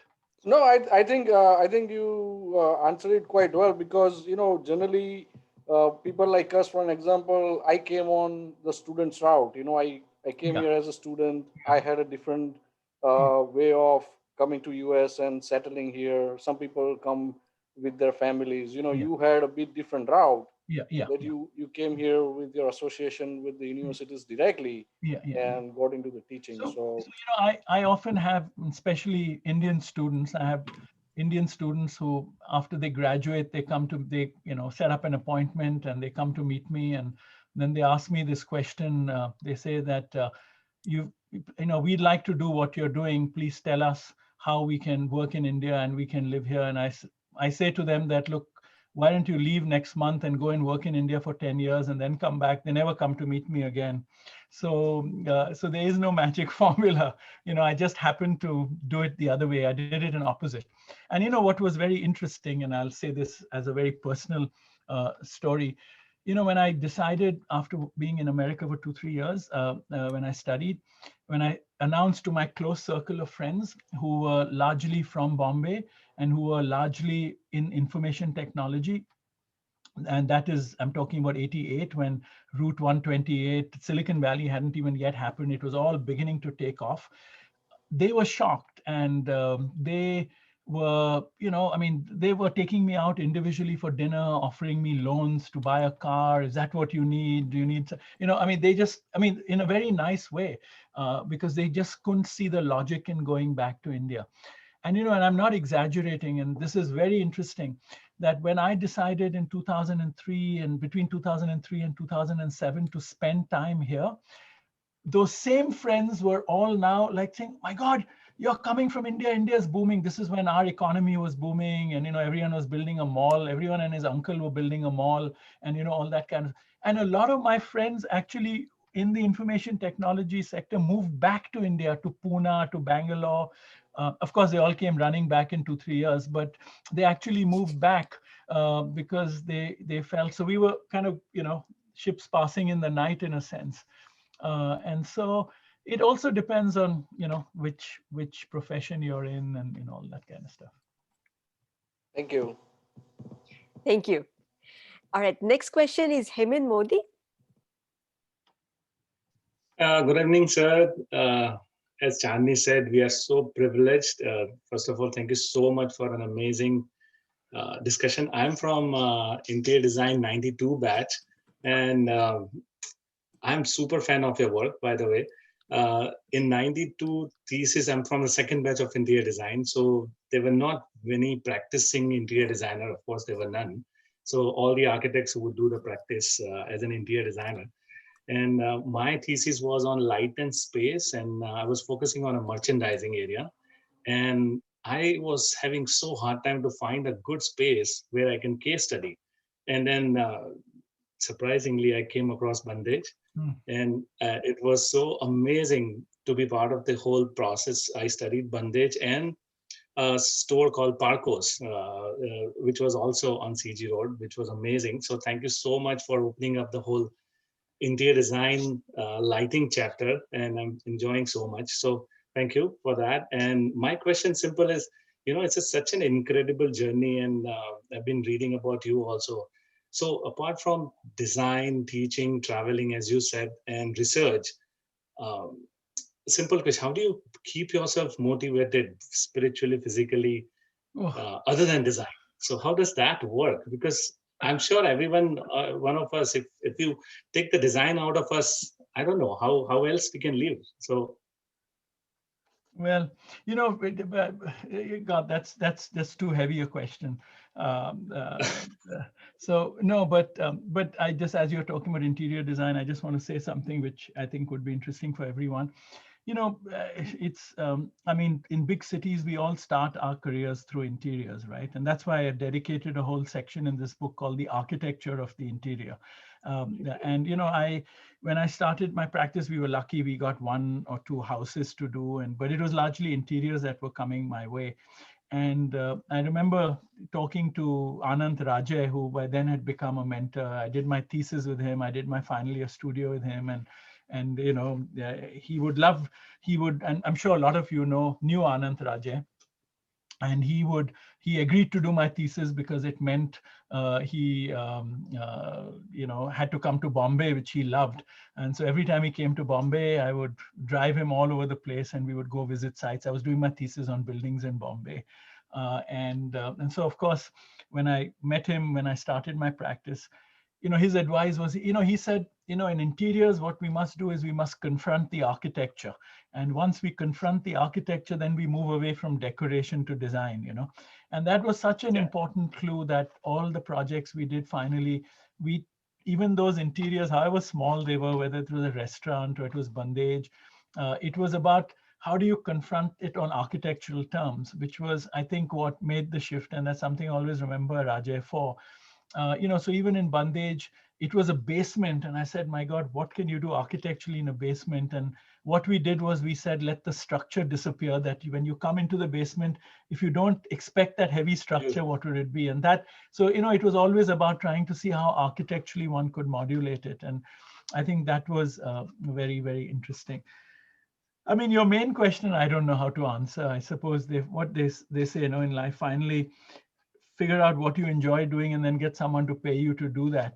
And so, I suppose as long as that gets taken care of and you enjoy it, you should make your decisions based on that. And that's always not easy always, but I don't know how else to answer your question. I think for me, maybe if I try to push myself to answer your question, I think it's just being able to do the different things that I think for me it's been important. And I think, of course, clearly for me, the choice was, in 2003, whether to grow the practice and make it a big office, or to combine it with teaching. I was at that crossroad, right? Because India was booming. We had just liberalized our economy. All this global capital was arriving. People were getting bigger projects. And the choice was, just not to teach and stay back and I have a bigger office, or to teach and keep the office small and do a few things. Finally, one made that choice. And, and at that point, I remember I was very confused. I had this offer to come and teach more permanently at Michigan, and the office was doing very well. And at that time, we got there were two things that helped me make the decision. Now, this is again on a very personal note. One was, the same month as I got my letter from Michigan to come and teach there, I got the biggest project that we had ever got, which was to do a campus for Hewlett-Packard in Bangalore, same month. And I called the client, a man called Som Mittal, who went on to, I think, do other NASCOM. He became head of NASCOM, and he was head of digital in India. That time it was DEC Digital, before it became Hewlett-Packard. And I said, look, Som, he gave me this job. It's very interesting. He gave me this job because he came to a lecture. I never knew him. He heard a lecture and he called me after the lecture and said, could you meet me? I have a project and I think we could work together. So I met him and he gave us this project, and I went back to Bombay, and a week later I got this letter from Michigan. And this was the biggest dilemma of my life. And that was the crossroad, right? And so I went to meet him and I said, I can't take this job. I'm sorry, because I might be going to study, but I'm not sure. So he said, what do you mean going to study where? Are you going to Mars or Moon, or where are you going? So I said, no, I'm going to Michigan. So he said, let me tell you, you probably don't know, the world has changed a lot. He said, I deal with about 100 people around the world who I've never met in person ever, And at that point, one wasn't even using email, it was all just happening. I'm talking about actually 2002 or so.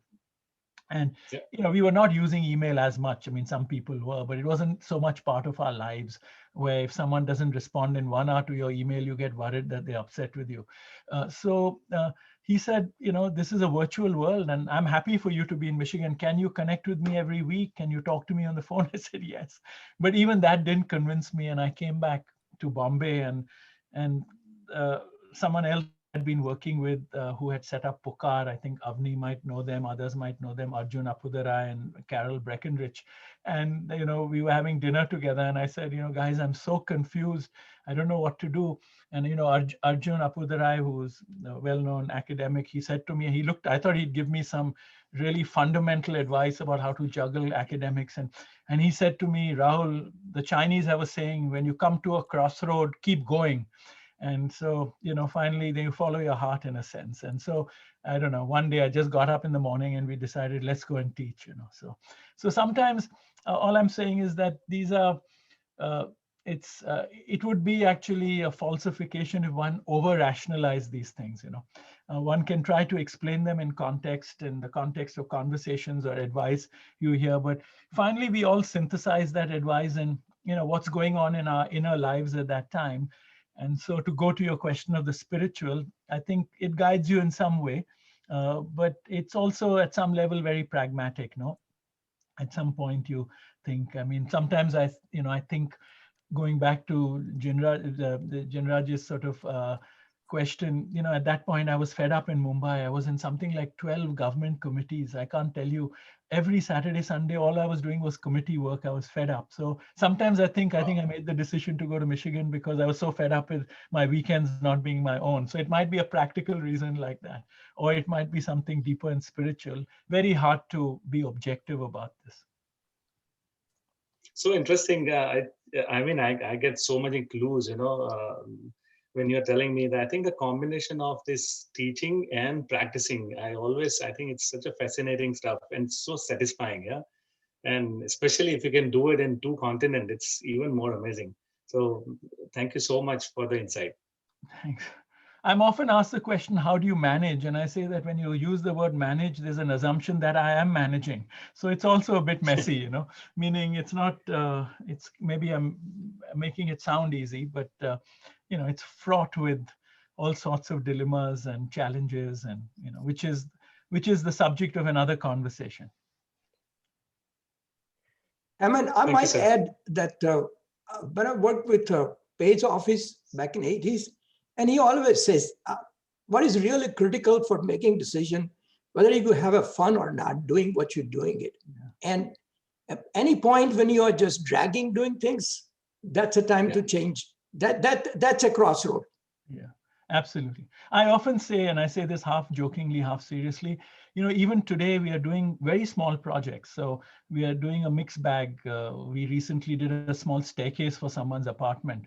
I've come to the point where when I meet a client, I spend some time talking with them. And then if I, at the end of the conversation, think I can spend an evening having a drink with them, I take on the job. If I feel I can't do that, I don't take the job. So it's almost like a guiding principle now. Interesting. Good. Thank you. Thank you. Next question is from Jigar Desai. My God, this is really becoming I know. Nice conversation over chai. Yes, I've got my chai, so. Yes, Jigar. Jigar Desai? You're muted. You're muted. Sorry about that. Can you hear me? Yes. Yeah. Professor Mehrotra, this is an awesome conversation, and this definitely needs more than one cup of chai. I can but tell also, you that. I've been meaning to say this about 5 questions away. Please don't use the word professor. In this context, we were all colleagues and peers at CEPT. Let's leave that for the Rajas and the Doshis. Please use my first name. This is getting a bit like embarrassing. That's very humble of you. No, it's awkward. So, okay. So my again, I asked my question before doing my research, but I'm going to share something quickly with you. One of my, I was in SBST in '96 and then went on to join CPM. So been in CEPT for almost 6.5 to 7 years. And one of the most fascinating things that I have found, like looking back at my experience there, is, working with the design professionals. And now I'm working with a lot of design professionals, hiring them, working with them. One of the most important things that I've learned in CEPT is the art of storytelling. I think that art, I think I can see that right now, the way you're articulating your reflections or your observations.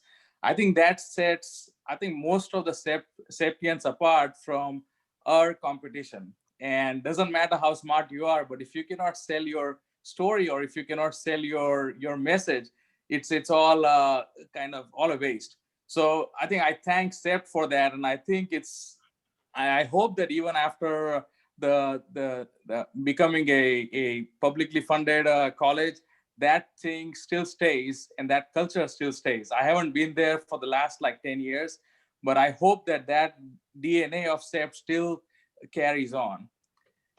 On my question, I think I asked my question before doing my research on the building performance side, that I see that CEPT already has a master's in building energy.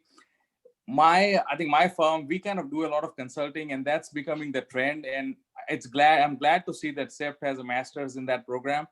However, I see that it's heavily geared on the technology side or on the engineering side, whereas like I'm practicing this, we are consulting, my firm is consulting, and we see architects playing a much bigger role on the building performance side, especially from not just the number crunching side on how are you going to get a net zero building or not, but on the constructability side. That doesn't matter, you can design it well, but if it is not constructed right, that's where I feel like there needs to be, and I don't know, and that's what my question is, that is the impetus on equally on the architects as well as the engineers for this program, or where are we going from as a institution, as CEPT? You know, I have never taught there. I don't teach there, so I'm not sure. I mean, I've spent time there and so talked to people, but I don't feel equipped to answer your question because I really don't know firsthand. Clearly, I mean, what I can say, which might help this conversation or not, is CEPT has grown massively in the last, 5 or 10 years. And therefore, all the facilities and the programs have grown and things like that. And I think that has its own challenges in terms of scaling up, so to speak. And I know for a fact that they're facing those challenges. I mean, they've now invented a new foundational program where hopefully they'll bring some of these things together. But I really, really don't know how to answer that because I haven't been part of any conversations there, except my peripheral curiosity to ask them over conversations when I'm in other meetings. But I haven't engaged in any substantial way in their pedagogy or where they're going or how they're structuring it. So I honestly don't know. Thank you. All right. Thank you, everyone. Are we missing anybody? I do not see any more questions in the chat box, but if you please feel free to jump in if you still have any further questions. Can I come in? This is Forum. Sure. Dr. Mehrotra, thank you so much. I don't have a PhD. I'm not a doctor, so you better call me Rahul. you said no for professor, so I had to do something. No, Rahul is fine. Rahul is fine. I don't have a doctorate. No. So Rahul, thank you for sharing your book, your experiences, your journey. It was really amazing. And I think you've got a great body of work. We saw that in the book, but I'm sure there is much more. You also talked about challenges that you faced in some of your projects, but I was wondering, what is your dream project? And if you were given a clean canvas tomorrow, let's say money is not a constraint, place is not a constraint, what would be your dream project? Oh. You'd expect me to say CEPT library? No. No, that was the precise reason I didn't. Actually, my dream project would be a house that we could design for ourselves, which we not have the luxury in Bombay or elsewhere.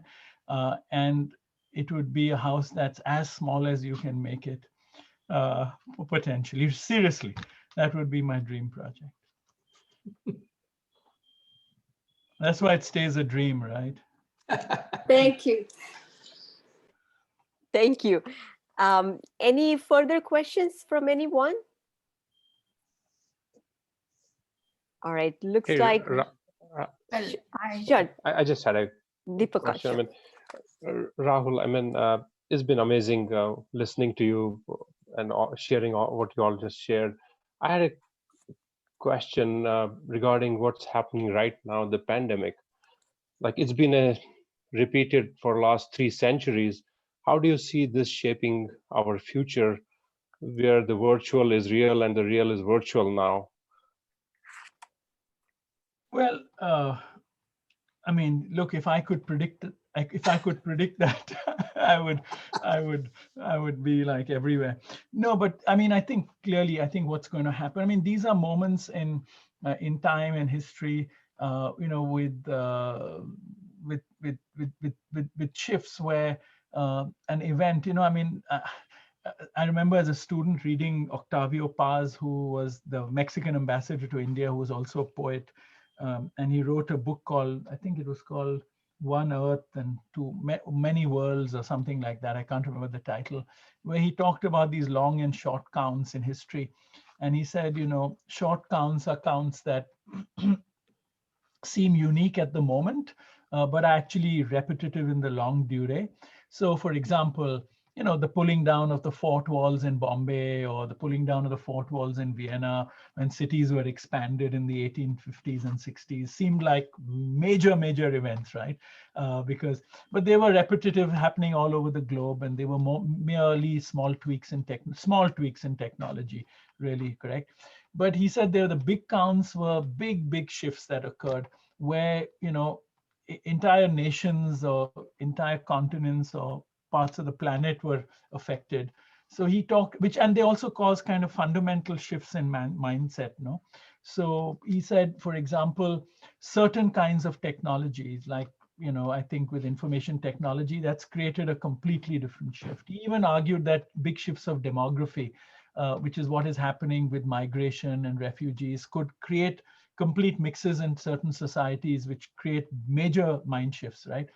And I believe the pandemic is one that is going to create, it's going to complete the project of the information technology shift, because we are all embracing conversations like this so easily.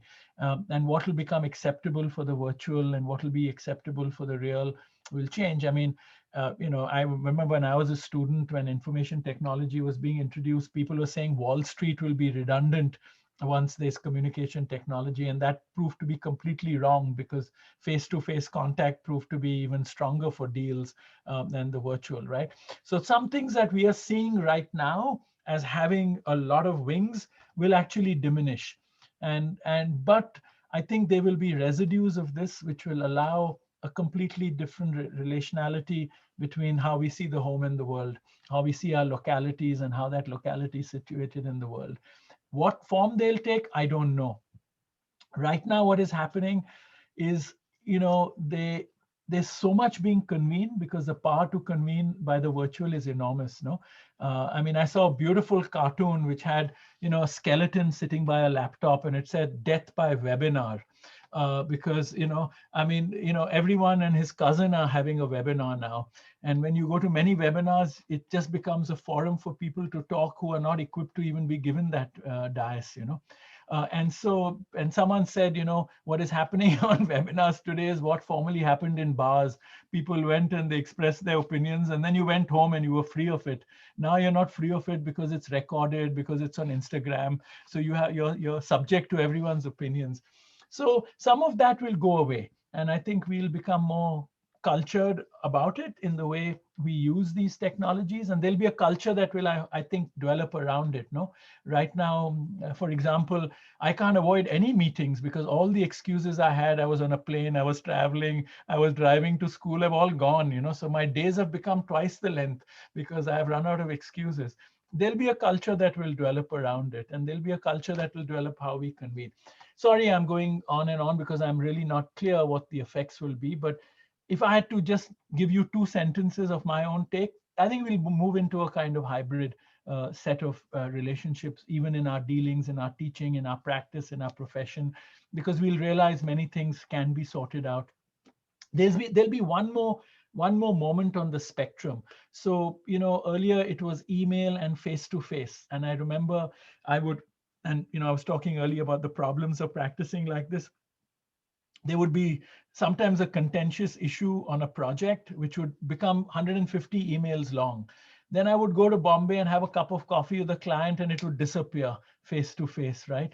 Now we'll also have an in-between point, because I think the virtual at least allows us to see each other face to face, not totally see the body language, but at least understand it. So I think that spectrum will widen a little bit, which means other kinds of opportunities will exist. I can see many lectures and conferences happening virtually. I can see many conferences happening hybrid, which means some people are in the room, some people are virtual. It's what sci-fi had shown us many years ago. And I think that'll kind of become real in our dealings. What happens to the economy, what happens to politics, I'm not equipped to speculate about. I'm sorry, I'm not clear because not something one has really thought through. Yeah, thank you. I think that's a great insight to it. Yeah, I mean, it's changing. Like a lot of companies like Facebook, they said, or Microsoft, they're saying that you don't need to come back to work, and people have started moving from California to Texas and other states. So it's changing the way we work. I mean, I don't think I need to go back to office. I mean, I have a setup now where I travel and come back home rather to go in a building. So But I guess, Deepak, we'll also see the limits of that. No, it's too yes. early to see what the limits are. I mean, I'm beginning to feel the limits on many aspects of my teaching, which went well initially, but now I'm beginning to think, my God, if I had only had 3 more sessions sitting there with that person, helping them draw something, it would be completely different. So we'll see the limits more clearly with time. It's too early to see the limits, I think. Thank you. And I see ultimately what will happen, that this is a phase which will come over, because ultimately we need a physical contact. We cannot avoid that. The repercussions of these are so many. The psychological problems are going to grow, and we are witnessing them right now. So this is a phase we are going, we'll adopt it, we'll change it, but ultimately we will meet.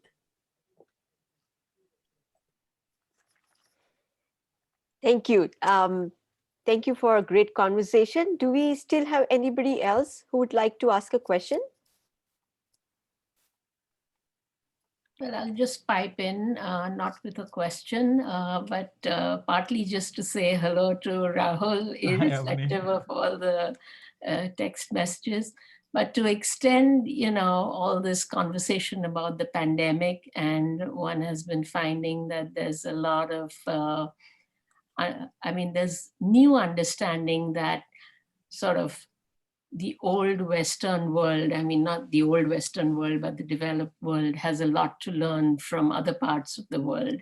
And I think with this book of yours, looking at its visuals, the fact that you've practiced here, we haven't seen the text, but I'm hoping very much that there's that kind of trade of learning in terms of people looking at the book here and learning from it too.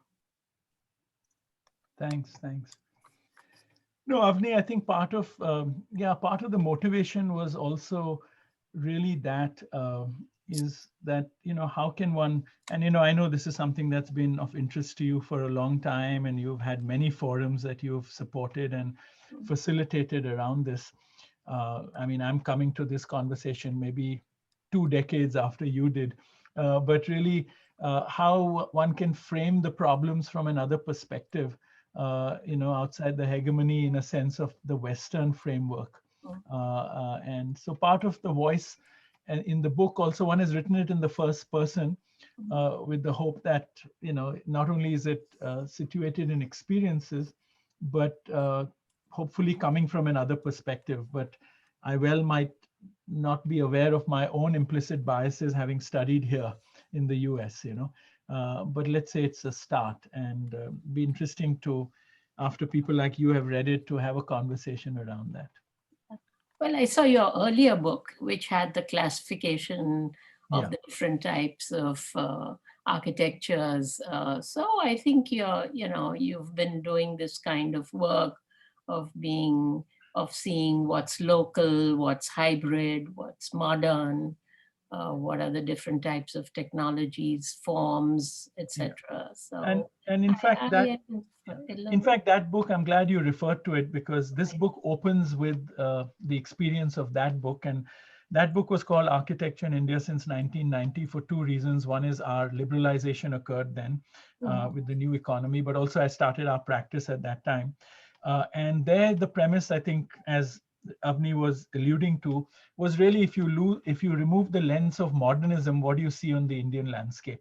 And things that we otherwise filtered out because we were only looking at through the lens of modernism. Therefore, we were celebrating, and rightly so, whether it was Doshi's work, Charles Correa's work, Raj Rival's work, that first generation of architects, we were celebrating. And this is not to undermine their contribution, but we were limiting our celebration, or not even celebration, we were limiting our recognition of architecture through the way modernism was extended in the locality. So, but the lens was a modernist lens.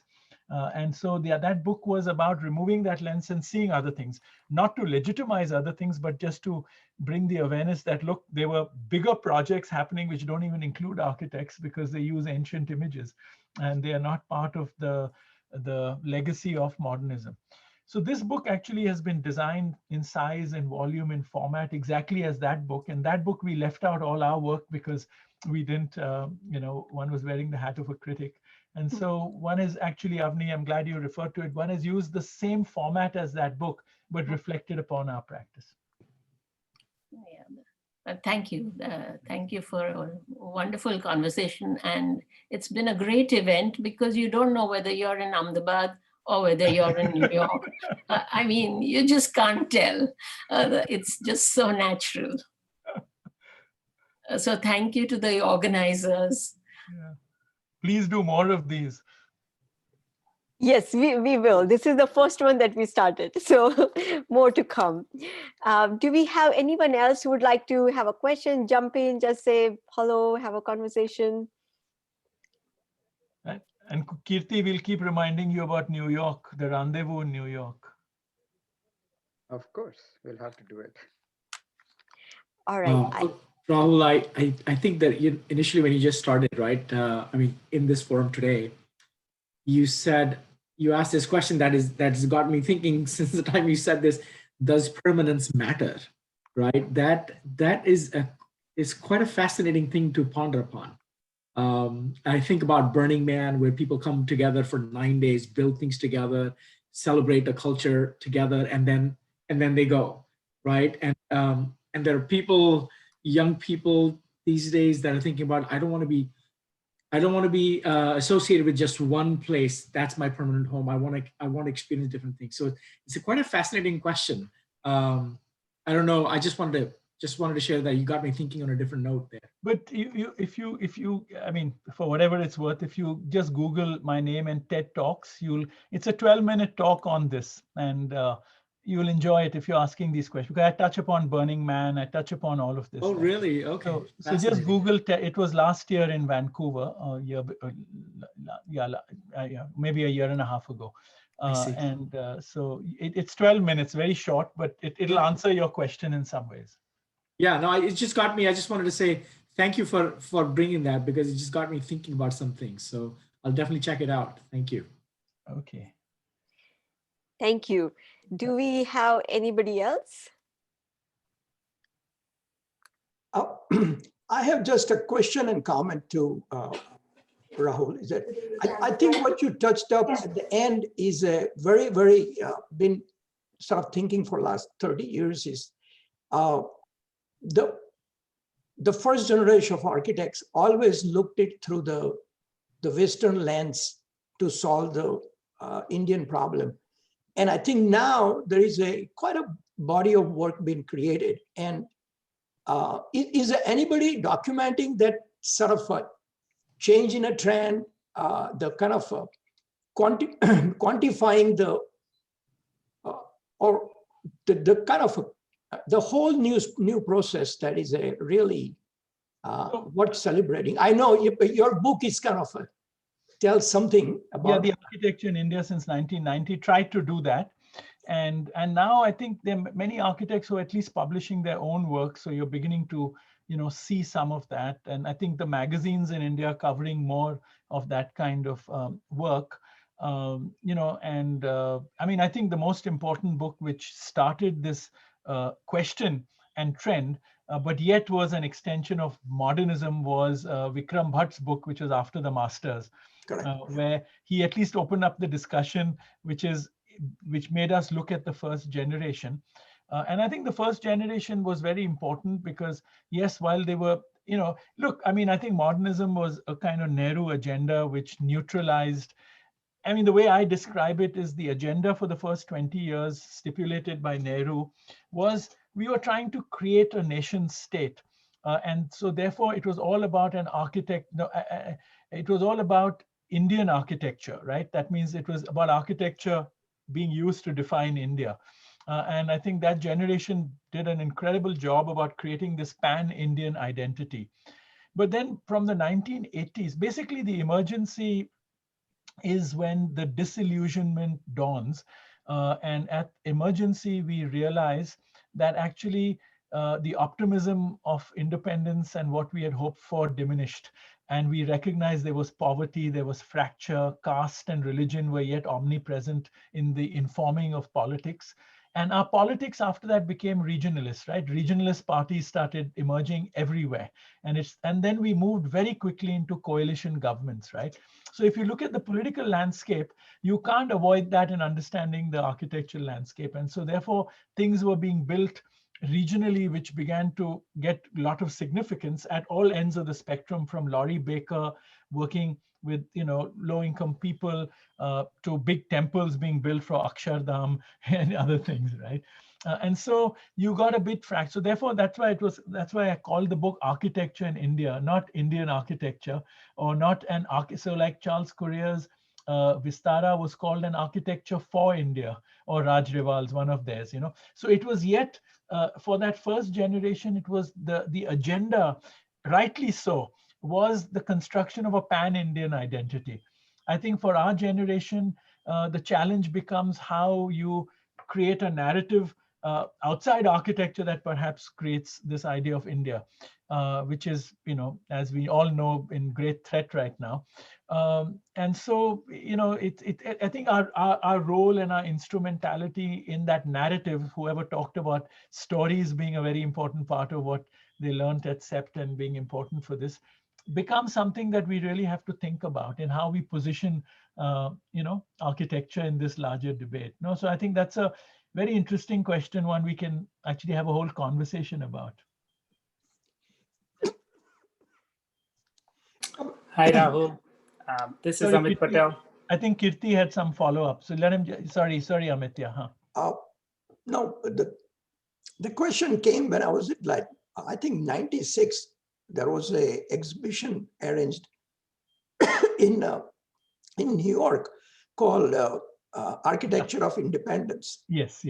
And I was sort of involved in some of the kind of tertiary, how they're going to be doing it. And because it was a Architectural League. Architectural League was the one who kind of did it.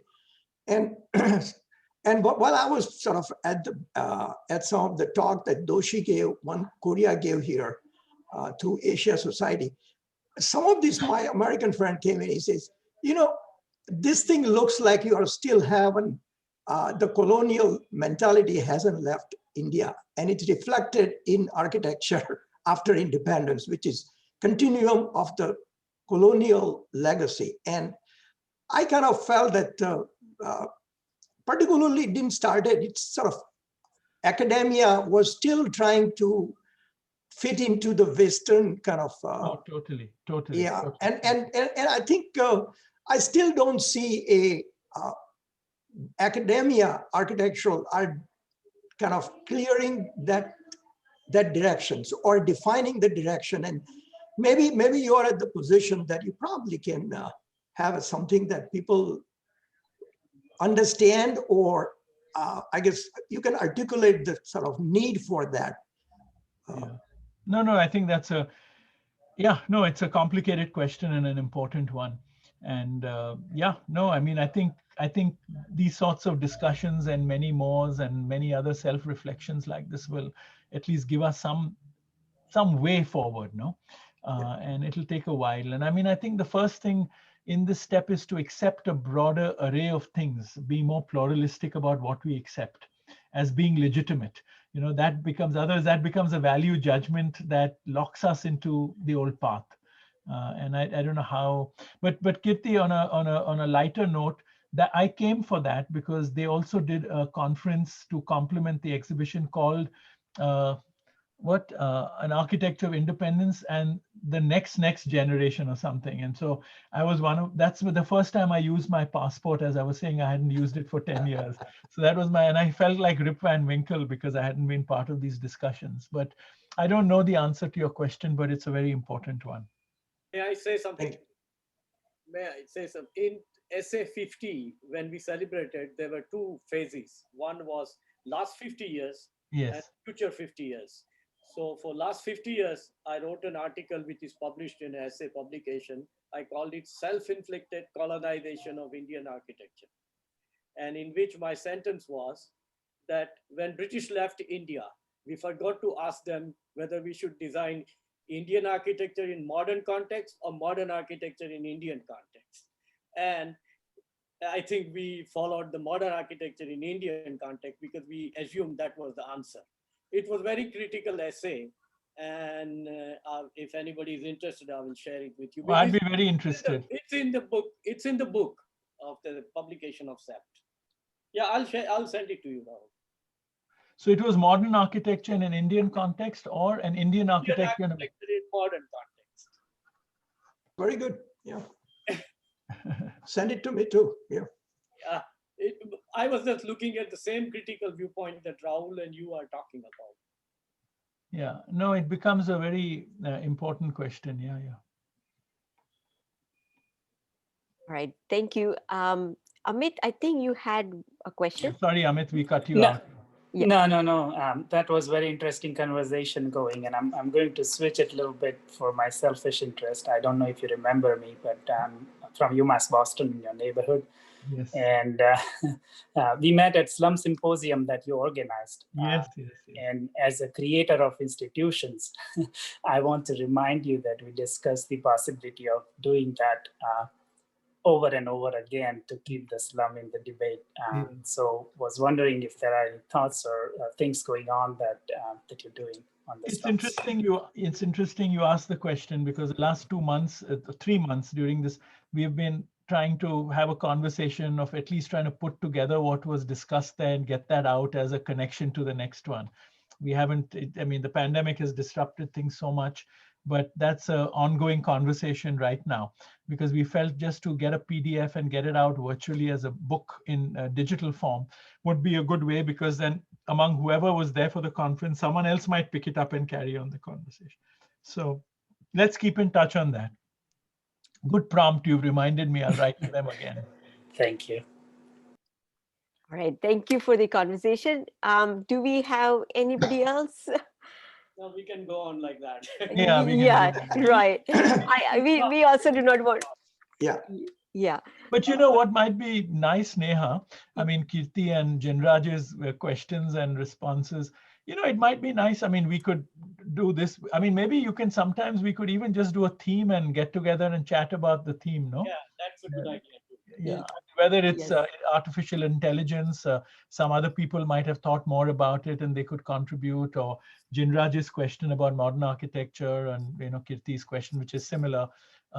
Maybe we should set up some themes like this, and it could be, and maybe 1 or 2 people could be requested to kick off the conversation in a provocative way, and then we can have a conversation.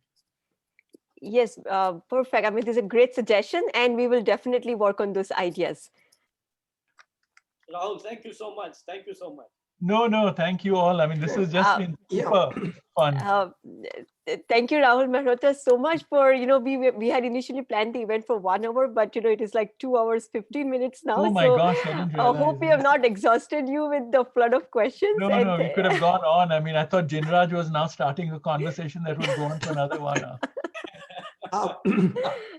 Well, Neha, Rahul, Vatsal, I think thank you very much. I have to kind of sign off, and it's kind of sap gene that we love to talk with each other and kind of have fun. So thanks again, and we'll see you next time.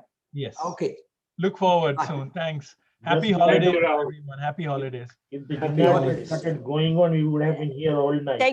Thank you, Rahul Mehrotra. Let's have a big round of applause for Rahul Mehrotra. Thank you so much for answering all of the questions. Yes. For a great conversation. And thank you, sir. And we, before we conclude, we just have one, I would like to pass on to Vatsal. He just have a quick announcement for the next events. Vatsal, please go ahead. Well, thank you, Professor Mehrotra. That was really good. And I would just like to highlight simple couple of things and upcoming events. In January, we have an event in which Suresh Bhai, Amit, thank you for agreeing to join. And we will have others as well. We try to bring people from different disciplines, different schools at the same timeline.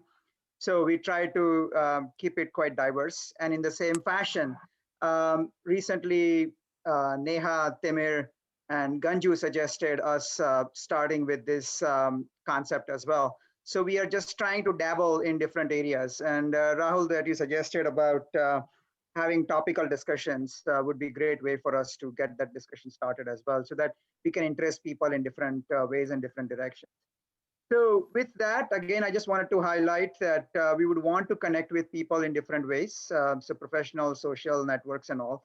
and please join us for that. If at all you want to propose any speakers or you would want to speak or something, please let us know and reach out to us on our emails on this particular website. We have a page and link posted already, so please do that. And we were thinking to start the social. So whomsoever want to please continue being with us. We would now stop the recording, but also start some casual discussions as well. So thank you all for joining. Thanks, Rahul, for a very casual but very interesting, thought-provoking discussions. And we look forward to having more such discussions. I was so happy to have Kamar Uncle and Jayashree Auntie also join us. So it's a great pleasure for all of us being here. And again, as you all have been saying, it's a good way in which we all are just getting together, share our ideas. Go ahead. What's amazing is the amount of years we are spanning in this group. Of course. Right. Yes. Absolutely. Absolutely. Rahul, are you trying to say that we have become old? I'm merely being objective. I'm just saying it's spanning many decades.